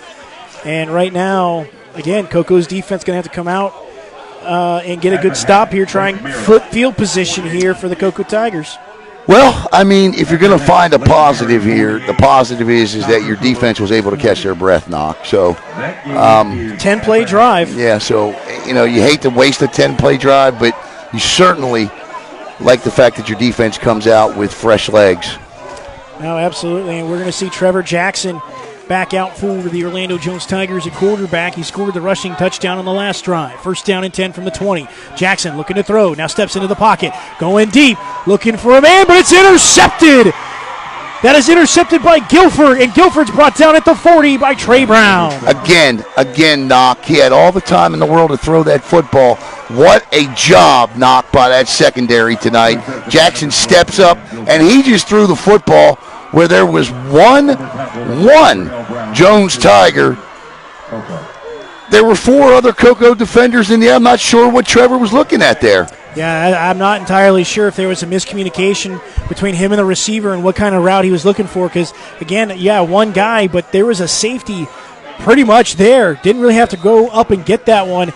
Pretty much just an easy fly ball catch. That zone coverage tonight has absolutely stymied the offense. Well, that and, of course, Coco's rush. But that time he had time to throw. Yeah. Brady Hart quickly out to Bragg, and Bragg turns it upfield before getting hit hard. I think he might lose a yard on that one. Knocked back to the 39. Yeah, Jay Penn pulls a good. And he got a flag too. Yeah, I think that's going to go against Coco. Jay Penn with a good move, with a good thing too. He said he had running room too. Knock, he could have tucked it and ran. Yeah, he could have. This might be, well, I'm not sure. Might be another unsportsmanlike conduct penalty here, but I'm not sure if it's on Jones or Coco. Dead ball, unsportsmanlike conduct. This one against Coco. I thought so. Orlando says Jackson is transferring to Coco next week. He's gonna make that decision tomorrow. We'll see where he's going. Ole Miss knocks over here still left. Y'all killing us in the comments. Killing us. 2:47 to play in the third quarter. Coco 19-14. So ball be marked back into Coco territory, 15 yards. It's going to go all the way back to the Coco 44-yard line. Martell Stevens says he likes Bragg. He said it in spaces. So spaces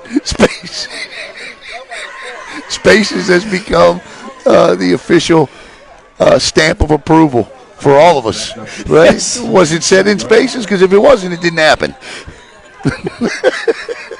I like it, though, Martell. I like it. Second down and a mile here for the Coco Tigers. Back on their own 44-yard line. Bryant and Teeter, the receivers, to the bottom of your screen. Looks like Coney in the backfield. Hart looking for the screen. He's got Malachi Coney. Coney gets some blockers in front. Still on his feet. Turning the legs. Gets across the 45, and he'll be brought down at the 44-yard line. Well, Knock, there's your screen that you were after, and I love it. I want to say hello to Winford Strickland. Look at Merritt Island. To me, that's the surprise of the night. Not that the fact that they're winning, but how they're winning. After the catch and run. So third down and about 15 now for the Coco Tigers. Ball needs to get to the 30-yard line of Orlando Jones for a first down. DJ Bryant and Teeter, the receivers, to the bottom of your screen. Bragg and Boggs to the top. Brady Hart, shotgun snap. Hits as he's thrown, looking for a man, and it's picked off by Orlando Jones. That one had a little too much air underneath it, and they're going to, I believe that was George Brown. That's the next. No, check that. That was James Chenault, the defensive back with the interception. James Chenault. Too much, as you said, Knock. You hit the nail on the head. He floated that one over there, and if you're going to throw that ball across, first of all, you can't throw that ball across the field turning backwards. That's a no-no. Second of all, that's an outstanding athletic play by that. That vertical on that young man right there was a thing of beauty. I can officially say defenses have officially taken over this game, if that's already haven't been noticed. I'm not sure what's happening to the rushing attack here. Coleman's back into the ball game now as Parker continues to churn the legs. He'll gain about maybe 6 yards. We'll go 5. Now, the last time Coleman was in the game, he drove Jones all the way down to inside the 5 before he got hurt and had to come out. Trevor Jackson finished the game. Trevor, this time, throws the pick, and then Coleman gets the call on the ensuing drive.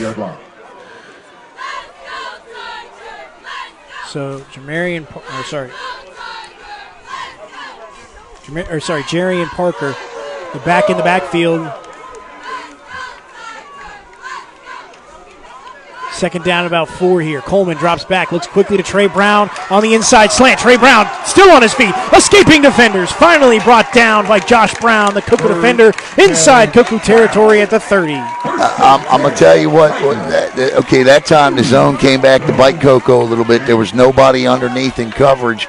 So that's blown coverage. Whoever had underneath wasn't there, and that's a huge gain for the Jones Tigers. And they are knocking on the touchdown door here. They're not. They're still outside the red zone, but you got to like the momentum Jones currently has. Absolutely. Right now they got 3 receivers to the bottom of your screen, and unfortunately that penalty for Coco defensively kind of hurt them as Hilson's forcing pressure. Coleman throws that one out of bounds, and it'll be incomplete as Javian Hilson was burying down on that sophomore quarterback. Yeah, that tent is, That tent is the tent, isn't it? That tent is pain.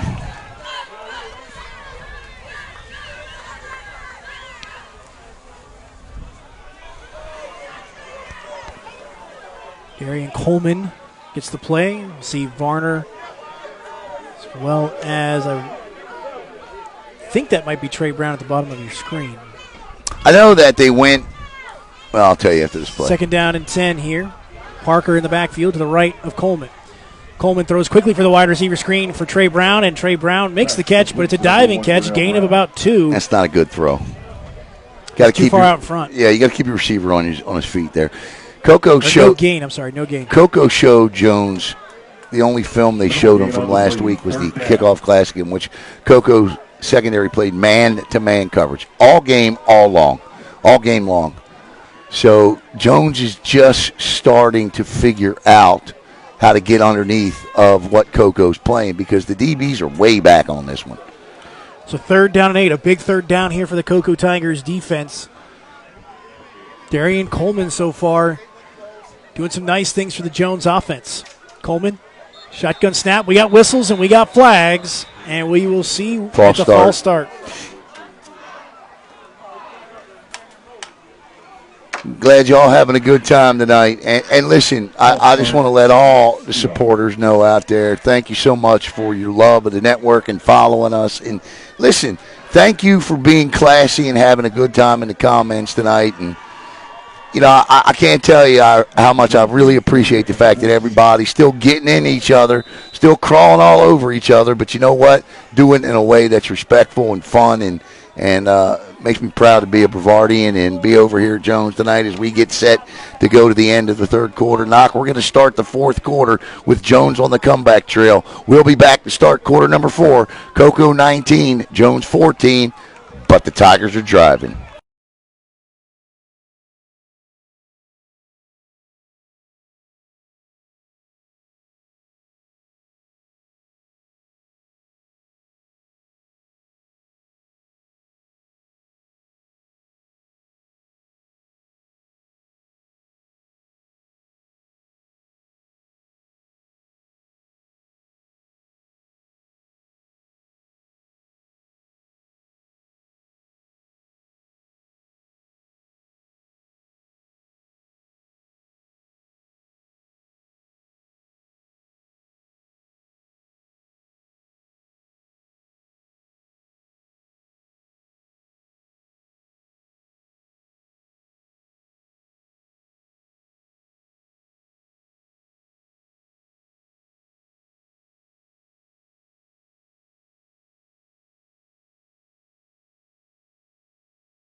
Buckle up.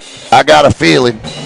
Yeah, I'll stop singing. That we're headed for a great 4th quarter, and here to tell you all about it is my guy, Anthony Knockreiner.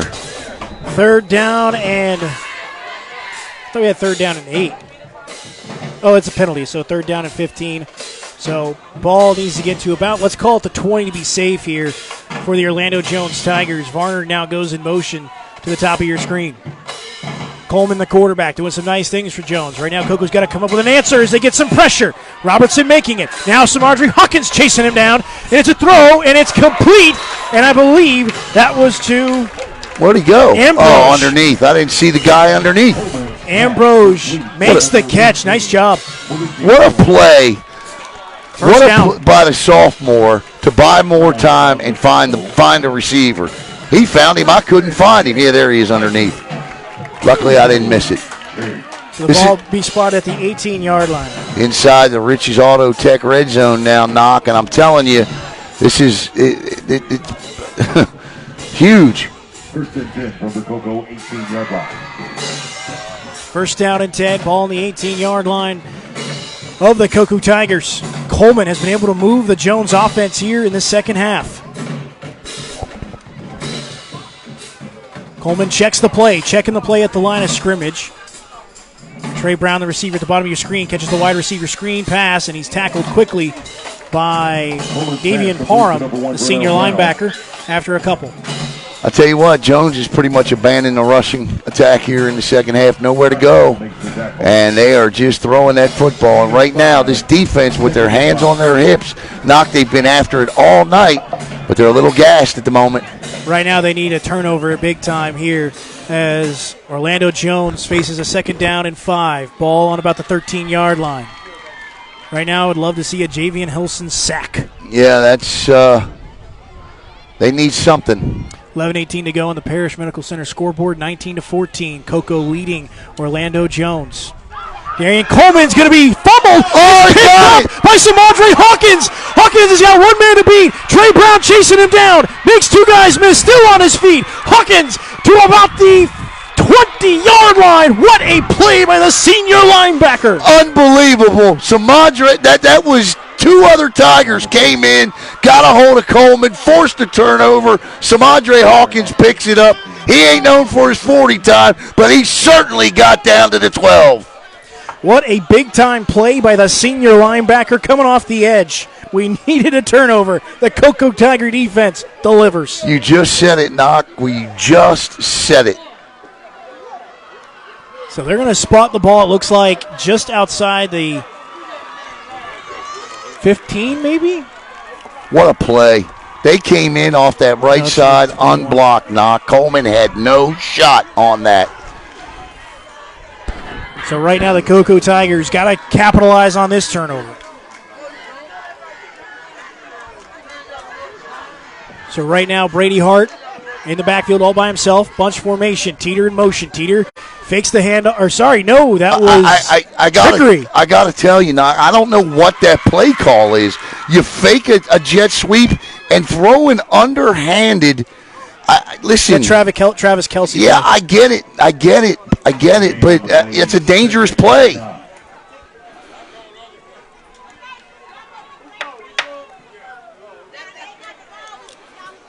Turn around and hand it off. Second down and about 9 here for the Cocoa Tigers. Again, a bunch formation at the top of your screen. Javian Boggs, the receiver, towards the bottom of your screen. Tigers on that left hash mark. Brady Hart with, it looks like Lane in the backfield with him. Lane gets the handoff, looking for blockers, goes up the gut, and he'll be knocked back. As no, that's a fumble. They took it from him. We'll see what the officials say. The white hat is saying, wait a minute, no official sign yet. I think the officials are going to discuss this. I don't know if this is going to be a fumble. They're going to say he was down, it looks like. So, yeah, it looks like that's going to be the case. I don't see anything that's going to change that at the moment, but we're waiting. 10:24 to go on the Parish Medical Center scoreboard here in the fourth quarter. 19-14, Cocoa leading Orlando Jones. Turnovers have been the story here in the second half. And Cocoa benefits. They're not going to have to turn the ball over. All right, so Cocoa catches a break on this one, Knock, but a huge third down here. Huge third down ball on about the 17-yard line. Needs to get to the 10 for a first. Quick pass to C.J. Bragg as he turns it upfield. Quickly tackled by Lemarius Fair. All right, now you got to bring on 4th down and 2. Ball at the 12-yard line. Gain of about 6. Check that 5. Ball's in the center of the field. 10:04 to play. Go up by 8. No, there's no decision to make here. Yeah, this is well within Gunnar Trout's range here. Yeah, I mean, this is why Gunnar Trout is here. And he just missed one from, 47? Yep. But he didn't miss it by much.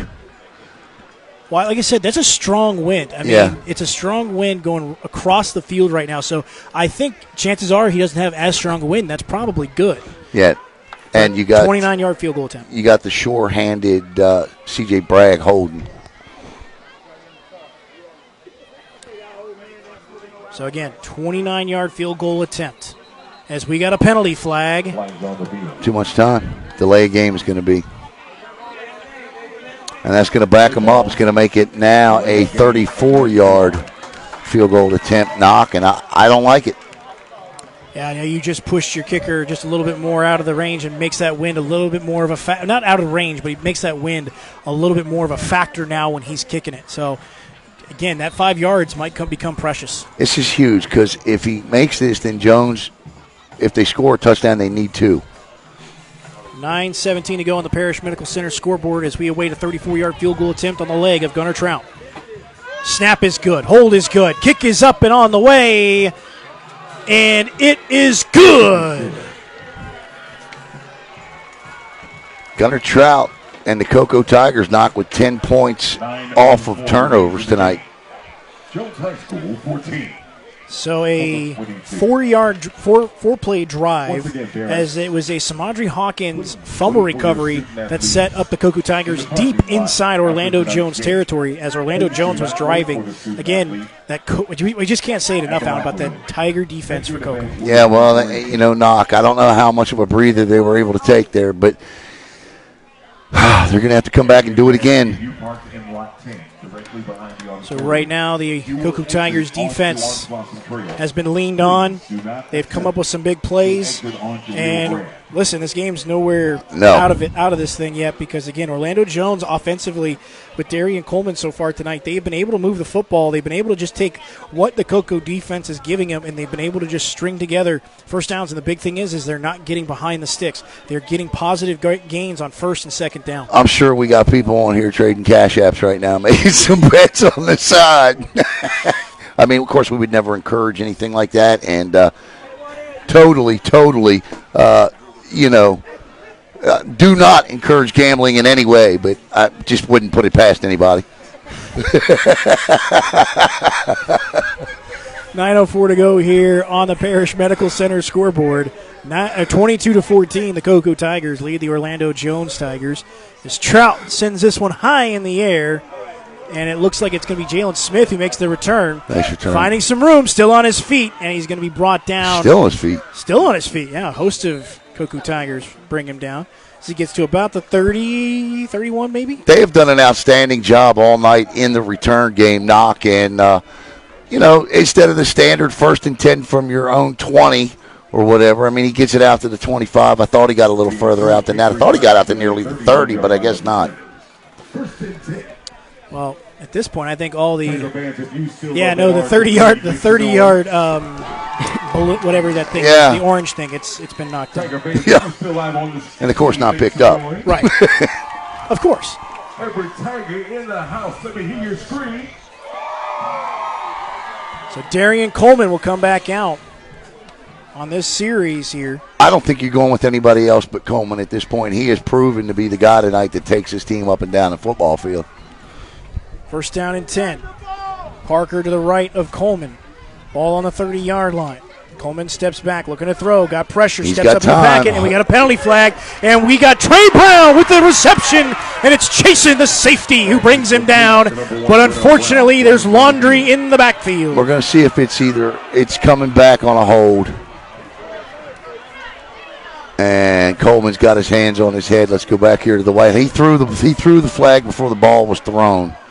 But go ahead, sorry, Alan. No, I was just going to say everybody's walking back. That's not a good sign. The only other thing it could be was roughing the passer, and Coleman was on his feet, and there you go. There's the sign.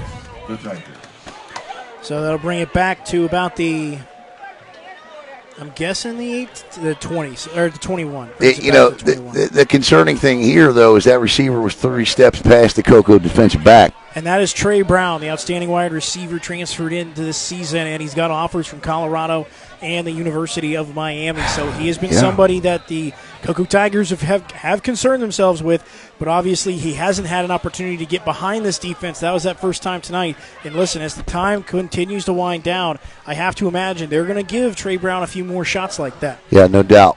First down and 20 here for the Orlando Jones Tigers. Coleman quickly throws over the middle of the field. That looks like Varner. Varner makes one man miss. He'll get some of that penalty yardage back, if not most of it. Actually, all of it. I think he got a gain of about 12 on that one. Yeah, he's going to get that +2. You're right, Doc. He's going to take it to about the 33-yard line. Good catch and run. And I tell you what, I am impressed with Coleman. His vision. Sophomore quarterback. Yeah, a sophomore, 2 years doing this. He is a solid young man. So right now, Jerry and Parker getting lined up. Coleman evaluating the defense. 2nd down and 8 for Jones. Quick pass out to Trey Brown. Trey Brown on the wide receiver screen. Stiff arms one defender, C.J. Hester. And Hester slams him down for the tackle. Jones fans want flags. I don't know if he's going to get it. That's not an illegal play. It's just not an illegal play. Be enough for a first down, though, for the Jones Tigers. And that'll be the ball be spotted about the 42-yard line, a gain of 9. Look at Nephew Mark in there, Neff. He's trying to all right. We're going to talk. We're going to talk. I want some of them wings. Just trade me some wings every week. I'll throw a shot out. I love them wings. First down and 10 for Orlando Jones. Christian Robbins, the receiver at the bottom of your screen. Coleman, 3-step drop, goes over the middle of the field, and what almost a tackle as Trey Brown makes the catch, still on his feet, and a host of Tiger defenders bring him down as Chasen was looking to drop the boom, but Trey Brown was able to avoid that collision. Another first down, ball be at the 43-yard line. And if you're Jones, Knock, you got to go. Keep going. Don't stop. You look at the Cocoa defense right now. Everybody's with their hands on their hips. They're tired. You got to put it on them. You got to start calling these plays 2 at a time. 6:48 to go on the Parrish Medical Center scoreboard. 22-14, the Cocoa Tigers lead the Orlando Jones Tigers, but the Jones Tigers are driving, and we got a timeout. Or no, we got the water break. Water break. All right, we'll step aside. We'll be right back here on the Brevard Sports Network.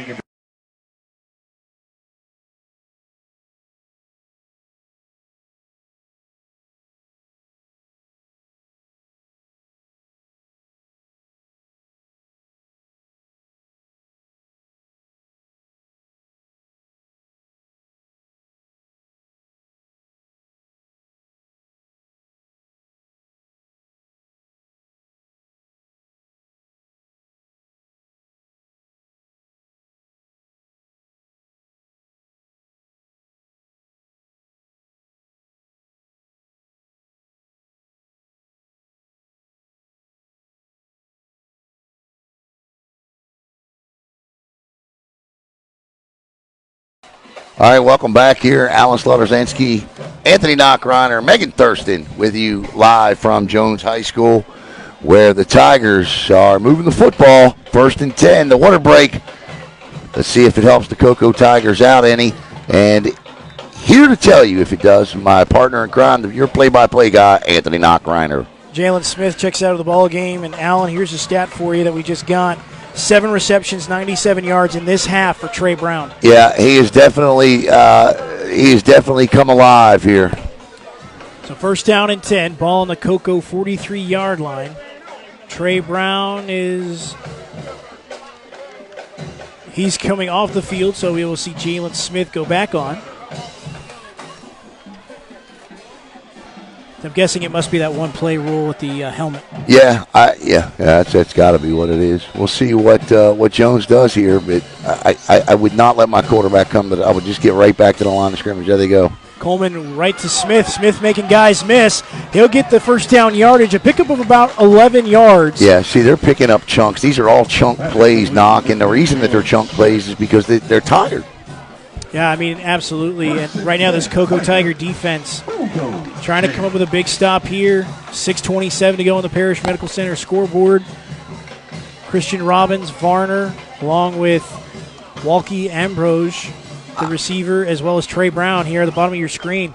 I like run quick screens, slants, anything fast to make them have to react fast. That's what I'd be thinking as a quarterback. Right now, we've got 6:07 to go here in the fourth quarter. 22-14, Cocoa leading Orlando Jones as Coleman rolls out. Pressure coming. This one's going to be incomplete as Trey Brown gets into the vicinity, and it was Lauren Ward, the senior defensive tackle, getting some pressure on the sophomore quarterback. Lauren's got it. That's just great. That's just a great job by Lauren to go get Coleman. That's a lot of energy. A lot of energy you just used right there. So we're going to see what happens here. But I'm telling you, MCC beating Astronaut 27-8. Need another turnover here if you're Cocoa. If you're Jones, 5:54. This is likely your last shot. Second down and 10. Ball on that 33-yard line of Cocoa. Again, the Tigers have had such success with pressure. Let's see what they dial up here. Coleman quickly throws out to Ambrose. Ambrose makes one guy miss, still on his feet, finally knocked down. And it'll be a gain of a couple here. We'll see what they officially spotted at as it'll bring up third down. Looks like it'll be a gain of maybe... On the stop, number 8, Nathan Jason, number 10, Jason Smith. Be up to the 29-yard line, so we'll call it 3.5-yard gain.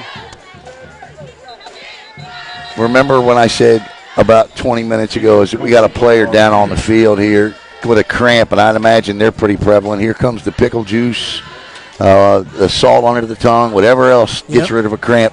It's that time of the year. But remember when I said back in the third quarter, Knock, that was the biggest third down of the game? I lied. This is.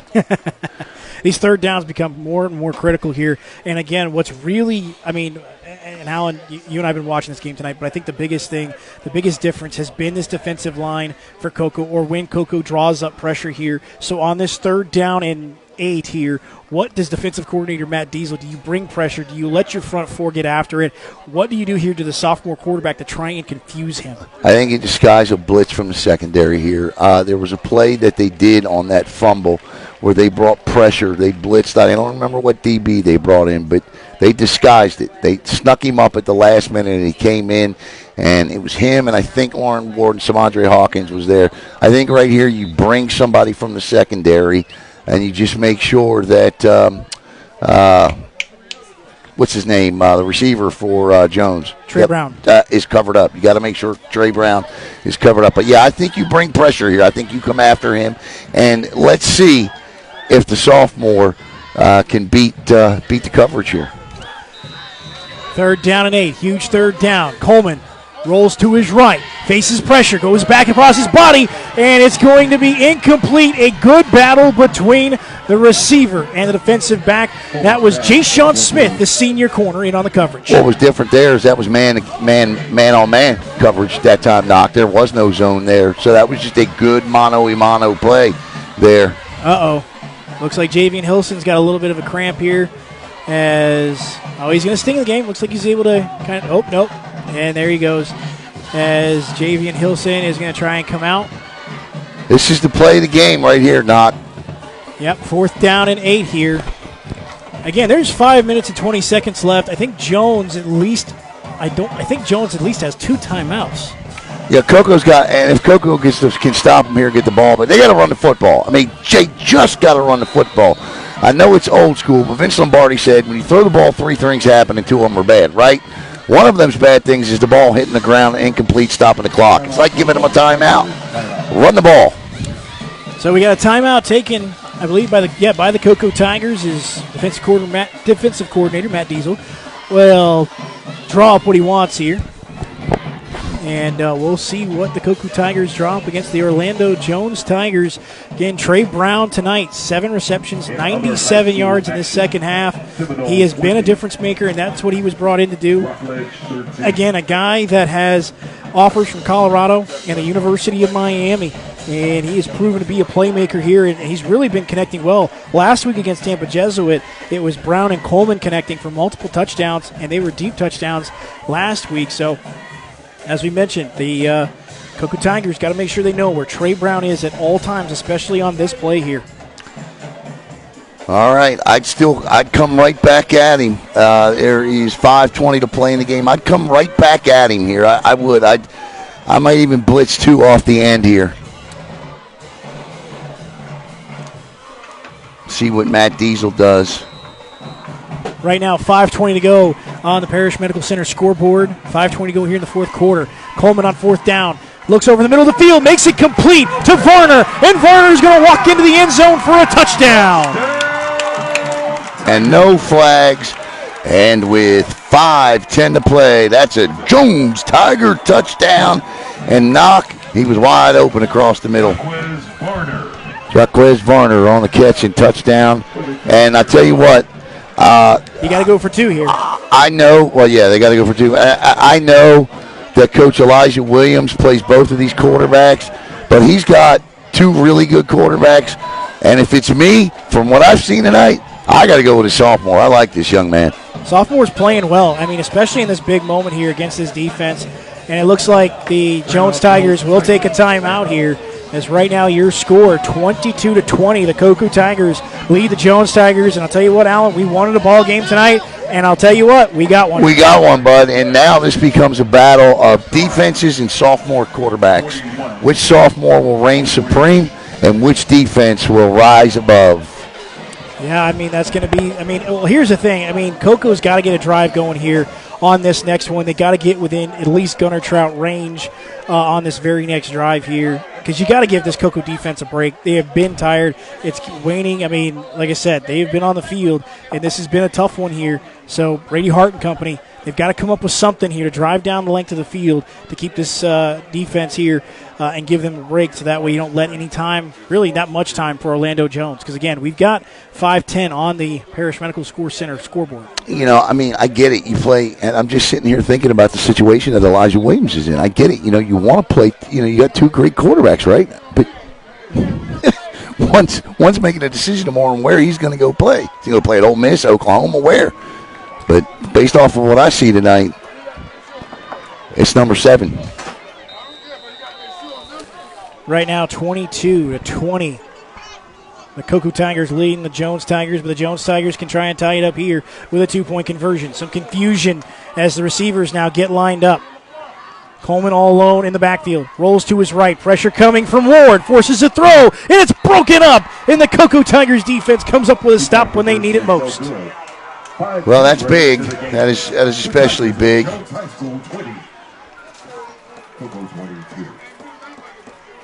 Melvin Lawson, y'all talk too much. Go saltwater fishing and shut up. Sending us back to the coast. Go fishing. Now, the defense needs more of your support. More noise on defense, Tiger fans. All right, Knock, set the stage for us, buddy. Right now, 22-20, the Jones Tigers currently trailing the Cocoa Tigers, as we've got a great battle here. Again, a battle between ranked top 25 teams in the state of Florida. I don't care what rankings you use. These 2 teams are in those top 25 rankings. And the Jones Tigers, again, coming off a very impressive win over Tampa Jesuit last Friday over at Camping World Stadium. The Cocoa Tigers handled business against the Satellite Scorpions. And I mean, again, not an overly impressive performance, but I do want to say Brady Hart has stepped up and made some throws, and he's had some throws that he would really like back. He's 2 interceptions, and people will talk about them. Yes, for sure. A pick 6. Yeah. Okay, but listen, he's played a good game tonight. But this is where you got to grow up in a hurry. Yes. I mean, I don't care whether you're a freshman, sophomore, junior, or senior. This is Friday Night Lights and high school football in Florida time. This is big boy football right now. Brady Hart's about to step out onto a stage that I think the young man is more than capable of handling. Jones had an 8-play drive that eclipsed about 4 minutes off that fourth quarter clock. Again, it was a 28-yard touchdown pass from Coleman to Jaquez Varner, the senior receiver, and the 2-point conversion was broken up, so it fell incomplete, and that's how we have our score, 22-20. The Cocoa Tigers lead. But right now, the Cocoa Tigers need an offense that can run the football and chew up clock. I can't quite see how many timeouts Jones has left. I think they might have they either have 1 left or they might have 2, but I think they got 1 and Coco's got 2. 5:10 to go here in the game for those of all asking for the time. Yep, we got 5 minutes, 10 seconds here. in Orlando. Seminole was winning 20-13. No, I didn't. No, it didn't look like it was.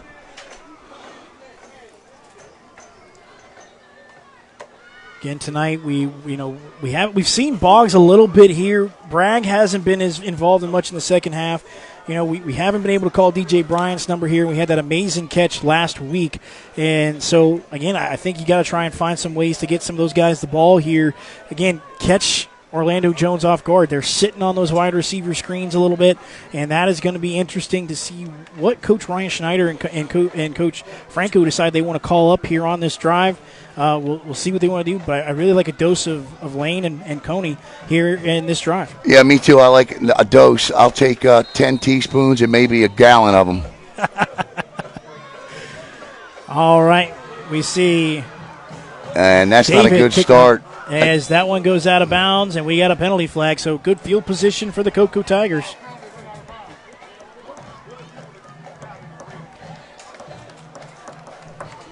So that is going to be that's a big penalty knock. I can't remember where that sets them up. Does that set 40. them up at the 40? Okay, I couldn't remember if it was the 35 or the 40 in high school. Puts them at the 40. So no, it does. You're right. My bad. 35. 35. Okay. Either way, still good field position for Cocoa. Again, we saw a 34-yard field goal attempt. Need to get to about the 20, I would say, for Gunnar Trout's range. The wind still coming right to left. Brady Hart in the shotgun, trips formation to the far side. Boggs the receiver to the near side. Lane gets the handoff, able to shake one defender. Shakes two and brought down quickly. Wow. And once again, that is linebacker Lamarius Fair. He has been laying the lumber here tonight for that Jones defense. He's been their player of the night and defensively back there. And not much from Dante Robinson tonight. Well, that was Robinson that missed that tackle. Yeah, he was. He was back there in the backfield and did not get him down.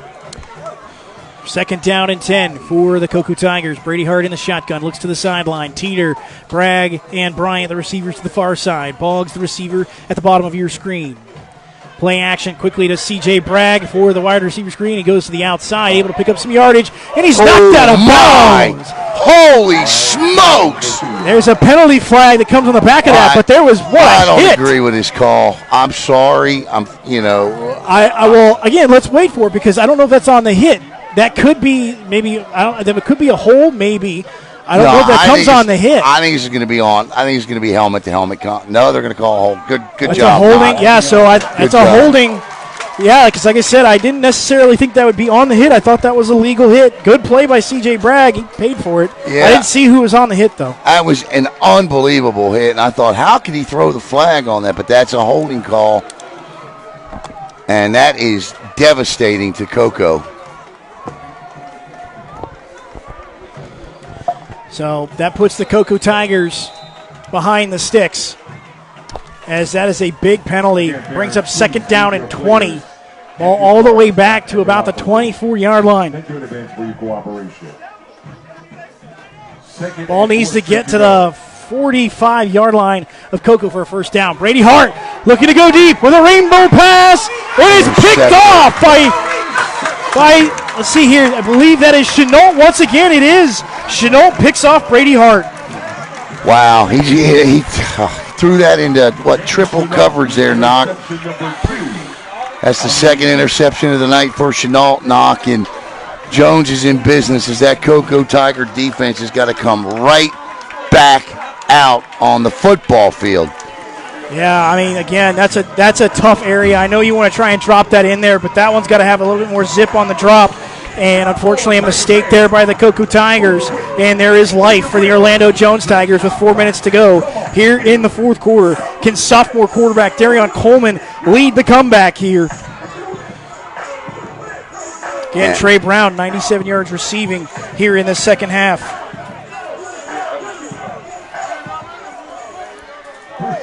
Just kind of threw that up, Knock. He had three defenders around Teeter. Yeah. Again, if that ball gets there faster, that's a completion. But because it hung up there, that allowed for the defenders to make a play. Trey Brown makes the catch, able to get outside or able to get inside, elude a couple defenders, makes probably about a 4-yard pickup there on the wide receiver screen, And looks like big 75, Caleb Richardson, the guard for Jones, a little slow to get up. Let me tell you something, Knock. When Coca or Jones' offensive line came back out onto the football field following that interception, they sprinted onto the field. They were ready to go, and we got a cramp. So we don't show injuries, and I don't speculate on injuries. I didn't sleep at a Holiday Inn last night, and I don't pretend to be a doctor. So there you go. So right now they will get the attention looked at that he needs, and again a breather here for this Cocoa Tiger defense. Again, nice job though. Well, we got 2 Tiger or one Tiger. Yeah, so it is a breather. You know what I like about Jones? I like the efficiency of them, and I think this is really neat. Instead of going out and buying an unnecessary kicking net, they said, you know what? Let's just use the lacrosse goal, which is what they're doing. I love it.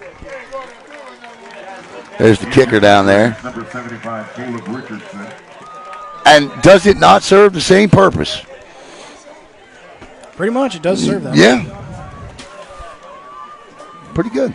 I like it. So big number 75, Caleb Richardson, the junior, comes out as he works on that cramp, gets some water, gets some fluids. We got about 8% of battery left. Nah, I'm just kidding. I'm messing. I'm messing with all the people watching. 3:32 to go on the Parish Medical Center scoreboard. 3 minutes, 32 seconds to go here in the fourth quarter. Second down and about 6 to go for the Orlando Jones Tigers as they need to get to about the 43-yard line for a first down. Parker moves from right to left of quarterback Darion Coleman. Coleman drops back, getting pressure, and he's going to be sacked. And I believe that's big man Lauren Ward along with Davion Hawkins Ingram in on the sack. Or no, that was, Devarius Robertson in on the sack there with Hawkins Ingram. He said we ain't giving Josiah. Who is Josiah? Who is he talking about, Josiah? He said we're showing love to Coco. I mean, we are Brevard Sports Network, right? I mean, but we've also, we've talked about Orlando Jones in positive ways. Like I said, Darion Coleman could lead the comeback here. Yeah, been all over Jones tonight. Come on, what you talking about, man? All about Coco. Well, it does say BSN, Brevard Sports Network. Loss of 7 on the sack there by the Tiger defensive line. Darion Coleman in the shotgun. 2 receivers at the bottom of your screen, 2 receivers at the top. Third down and 12. Big third down here. You know, obviously they'll go for it on fourth if they're short. Coleman steps in. Now goes to his right. He's got some room. Being chased by Hawkins, and it's a catch made. Good play. And I believe that is Ambrose. Walkie Ambrose makes the catch there. Nice diving catch. Brings up a 4th and manageable here. 4th and 5 as the ball sits at the Cocoa Tigers 47-yard line. I'm just kidding with everybody. I was joking on the 8%. We've been plugged up the whole time. We're good. We're at 100%. Battery's good. I'm joking. Big 4th down here, Knock. 4th down and a long 6. Ball, again, needs to get safely to the 47-yard line. Let's call it the 46 to make sure for the Jones Tigers. 4th down, money play here. Coleman quickly throws to Trey Brown. Wow. Trey Brown. What a play. It's going to be a tough spot. I don't know. He's got it. Great play by Ja'Shawn Smith on the tackle. Nah, he's clearly got it. They're going to move the sticks. I don't even think they're going to measure here. I think he's a yard past it. I don't know, man. I think they're going to bring the sticks. Wow, man. And Adam Franco is over there pointing. Holy cow. Look at this. Let's see how far we can zoom in on this. I thought he had it. I clearly thought he had it. I think you don't see measurements anymore in high school football, but I think you're going to have to see it here. Yeah, we're definitely going to see a measurement here, and boy, what a crucial measure this is going to be.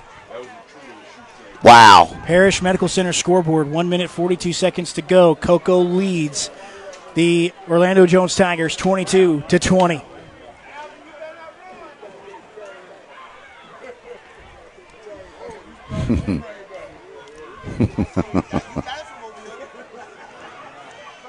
Wow. We wanted a good one. We got it. Yes, we did. We'll see. Oh, it's short! It's short! And the official signals first down, Coco. Wow. Holy cow. 1:42 to go.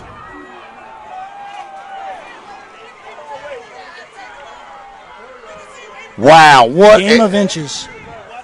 9 yards and Wow. Unbelievable. Way to go for that Cocoa Tiger defense.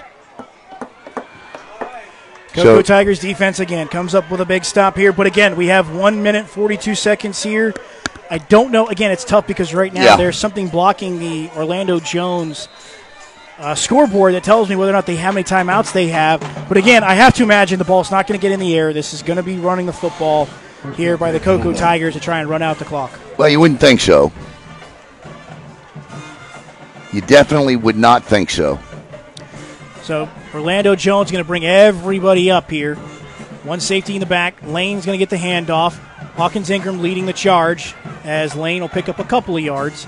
Gang tackled by a couple of Tiger defenders. I just wanted – I'm sure somebody was watching there. Xavier Solis just delivered the truest definition of the word pancake block. That was pretty sweet.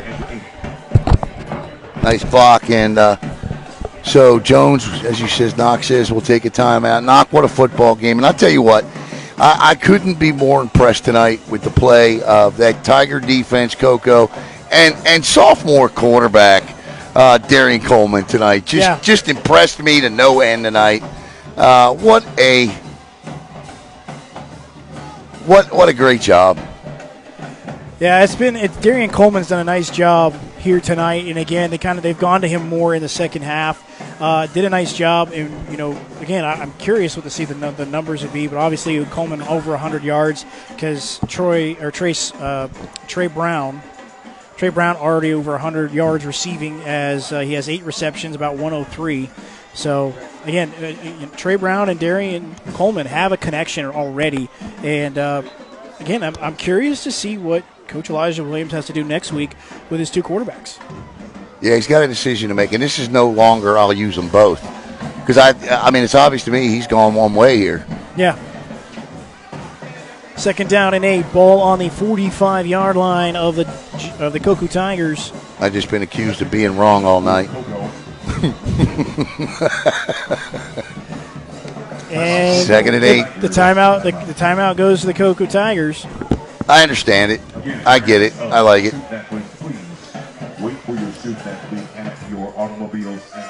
Go ahead and give you a recap on this second half and how things got underway. Because again, we came out of halftime. It was 19-7. 19-7, right, at halftime? Yep. Yeah, 19-7 at halftime. And then we saw a 2-yard touchdown run by Trevor Jackson, which made it 19-14 with 7:28 to go in the third quarter. Then a 3-and-out by the Cocoa Tigers. An interception by the Cocoa Tigers on the ensuing drive. It was one-play interception by Guilford for Cocoa. Then the Cocoa Tigers went down and they attempted a 46-yard field goal, which was no good. Then Orlando Jones takes over. They fumbled, an interception by Chenault. And then the Cocoa Tigers attempted a 34-yard field goal, which made it 22-14. And then we had a 28-yard touchdown pass from Coleman to Varner, which made it 22-20. Then the ensuing possession, Orlando Jones would turn it over, and then Cocoa would throw an interception, and then we just had the 4th down stop by the Cocoa defense. That's giving you a wrap-up on how we got to 22-20 here in the second half. 2nd down and 8, handoff to Lane. Lane right up the gut, and he'll be met there at the line of scrimmage by a host of Tigers. I still can't believe that came down to a measurement. I still can't believe that did either, but it looked close. Yeah, I mean, where I saw him originally tackled, the way he leaned forward, it just looked like he had half his body across the area where he needed to be. Now, I didn't see where the football was, but I can't believe it was that close. 3rd down and 7 here for 3rd down and 8. 3rd down and 8 for the Cocoa Tigers as we look at the Parish Medical Center scoreboard. 1 minute, 34 seconds to go. 22-20. The Cocoa Tigers leading the Orlando Jones Tigers. And again, I mean, Alan, it's 3rd down here. I mean, I don't think Orlando Jones has any more timeouts, but if they get a stop here, they might have an opportunity for at least 1 or 2 Hail Marys. Well, I'm going through the time in my head right now, and so if they get a stop here, you're not going to give them a football there. Obviously, you're punting on 4th down. So they would likely Cocoa would let the clock run down, take the 5-yard penalty. They would likely get the ball back with about 27, 28 seconds to go. And again, anything can happen in that, so we'll see. 3rd down and 8. Ball on the 44-yard line of the Cocoa Tigers. They need to get to about the Tiger fans, get on your 40s. feet. It's 3rd and 8. Or sorry, they need to get to the 47. Let's call it safely the 47-yard line for a first down for Orlando Jones. So there's nobody in the backfield here unless we get a jet sweep. And that's what they're going to do. Teeter changes it upfield, and he'll be stopped at the line of scrimmage for no gain.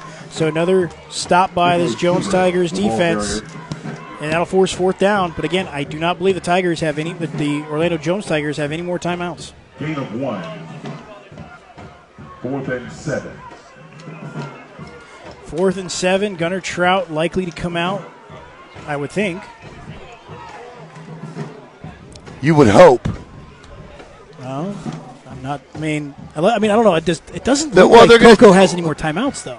Unless they're going to take the 5-yard penalty. That's what they're going to do. They're going to take the 5-yard penalty here. They're going to take the delay of game and punt the football. And by that time, because the Jones returner standing at his own 20. So there's the delay of game penalty we said they would take.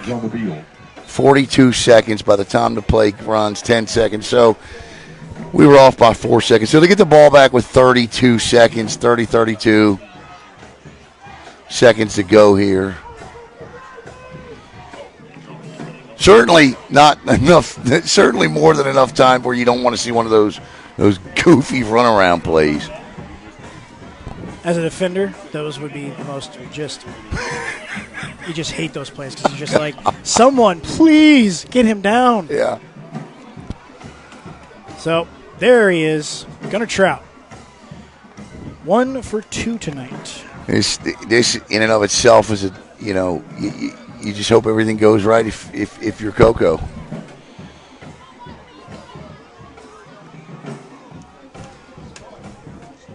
Well, I mean, 42 seconds left.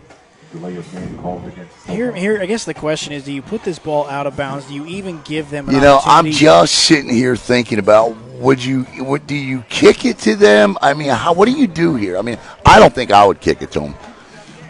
No, I don't think I would either. I wouldn't let them have a good return to set them up in field position because, again, Coleman's got an arm. Yeah, no, he does. So Good snap, good punt, straight up, good coverage. And that hits a Cocoa Tiger.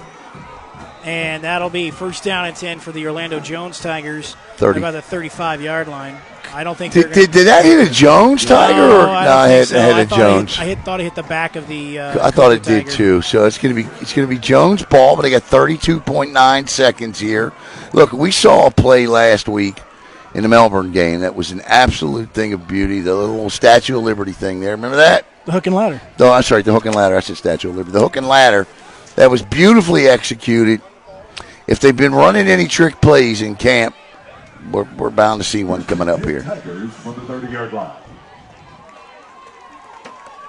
So, again, I do not believe that the Orlando Jones Tigers have any more timeouts. So everything's got to be to the sidelines or they got to hurry up. I don't think – I mean, we'll see what happens here. First down and 10 for Darion Coleman. 3 receivers at the bottom of your screen. Play action. Coleman fires quickly. And I believe that – is that the Trey Brown? And no, that's – they're going to stop the clock to move the chains. The clock, did he get out? If he got out, then they stop the clock. But if he didn't get out, then they got to stop the clock just to move the chains. Gain of 12. That moves it to the ball. Moves the ball to about the 42-yard line. Coco's got safeties all the way back, 2 of them, all the way down at about the 37. First down 10. First down marker, the 49 of Cocoa. Coleman throws quickly. Out to Varner. Varner on the near sideline. Knocked out of bounds by Jay-Sean Smith, the cornerback for Cocoa. 19.9 seconds now, Knock, and oh boy. Oh, yeah, 19.9 seconds to go here. And Orlando Jones is doing a nice job running the 2-minute offense here, getting out of bounds.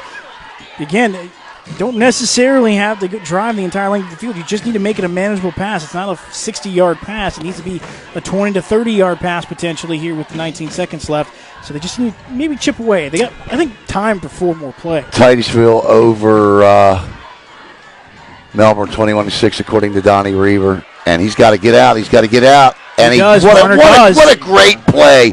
Just a great play.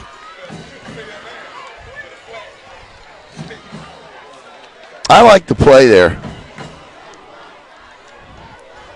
Ball now moves to about the 40-yard line. So a gain of 8 on that passing catch. Elijah Williams now looking for a player. Looks for Jalen Smith.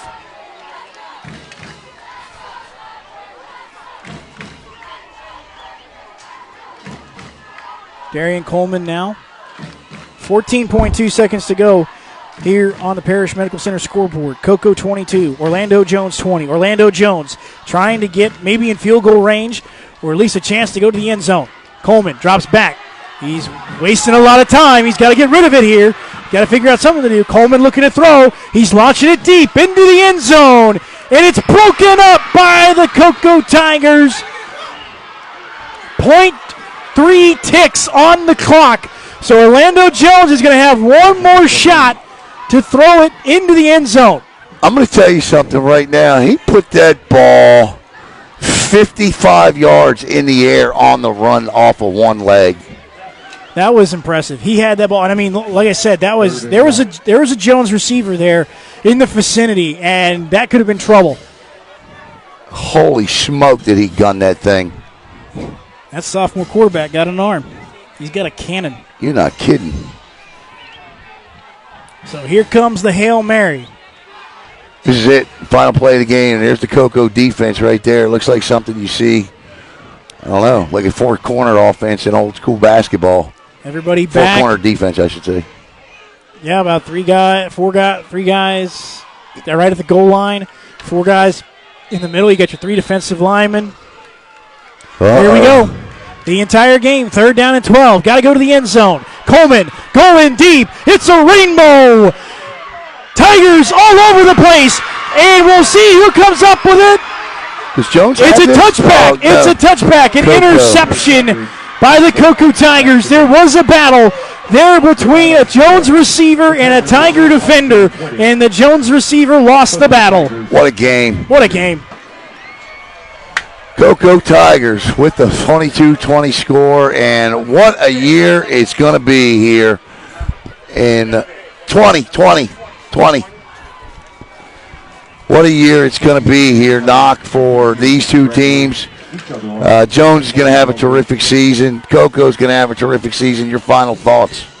Just what a game of defenses, and like I said, what a fun ball game to call with you, my friend. It came down to the end.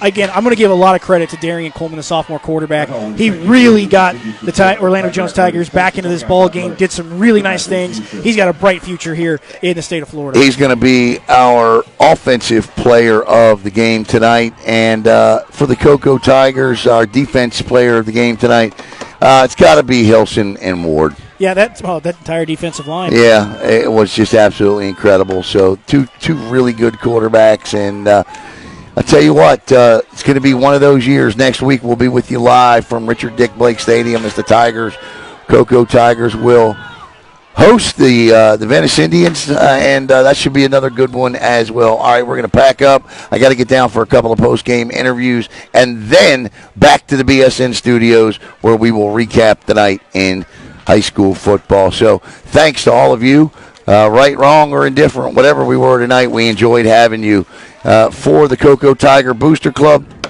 for Parrish Medical Center, for Rich's Auto Tech, for Anthony Knockreiner, for Megan Alan Slaughter-Zinski, for the Brevard Sports Network. Once again, your final score, the Cocoa Tigers 22, the Jones Tigers 20.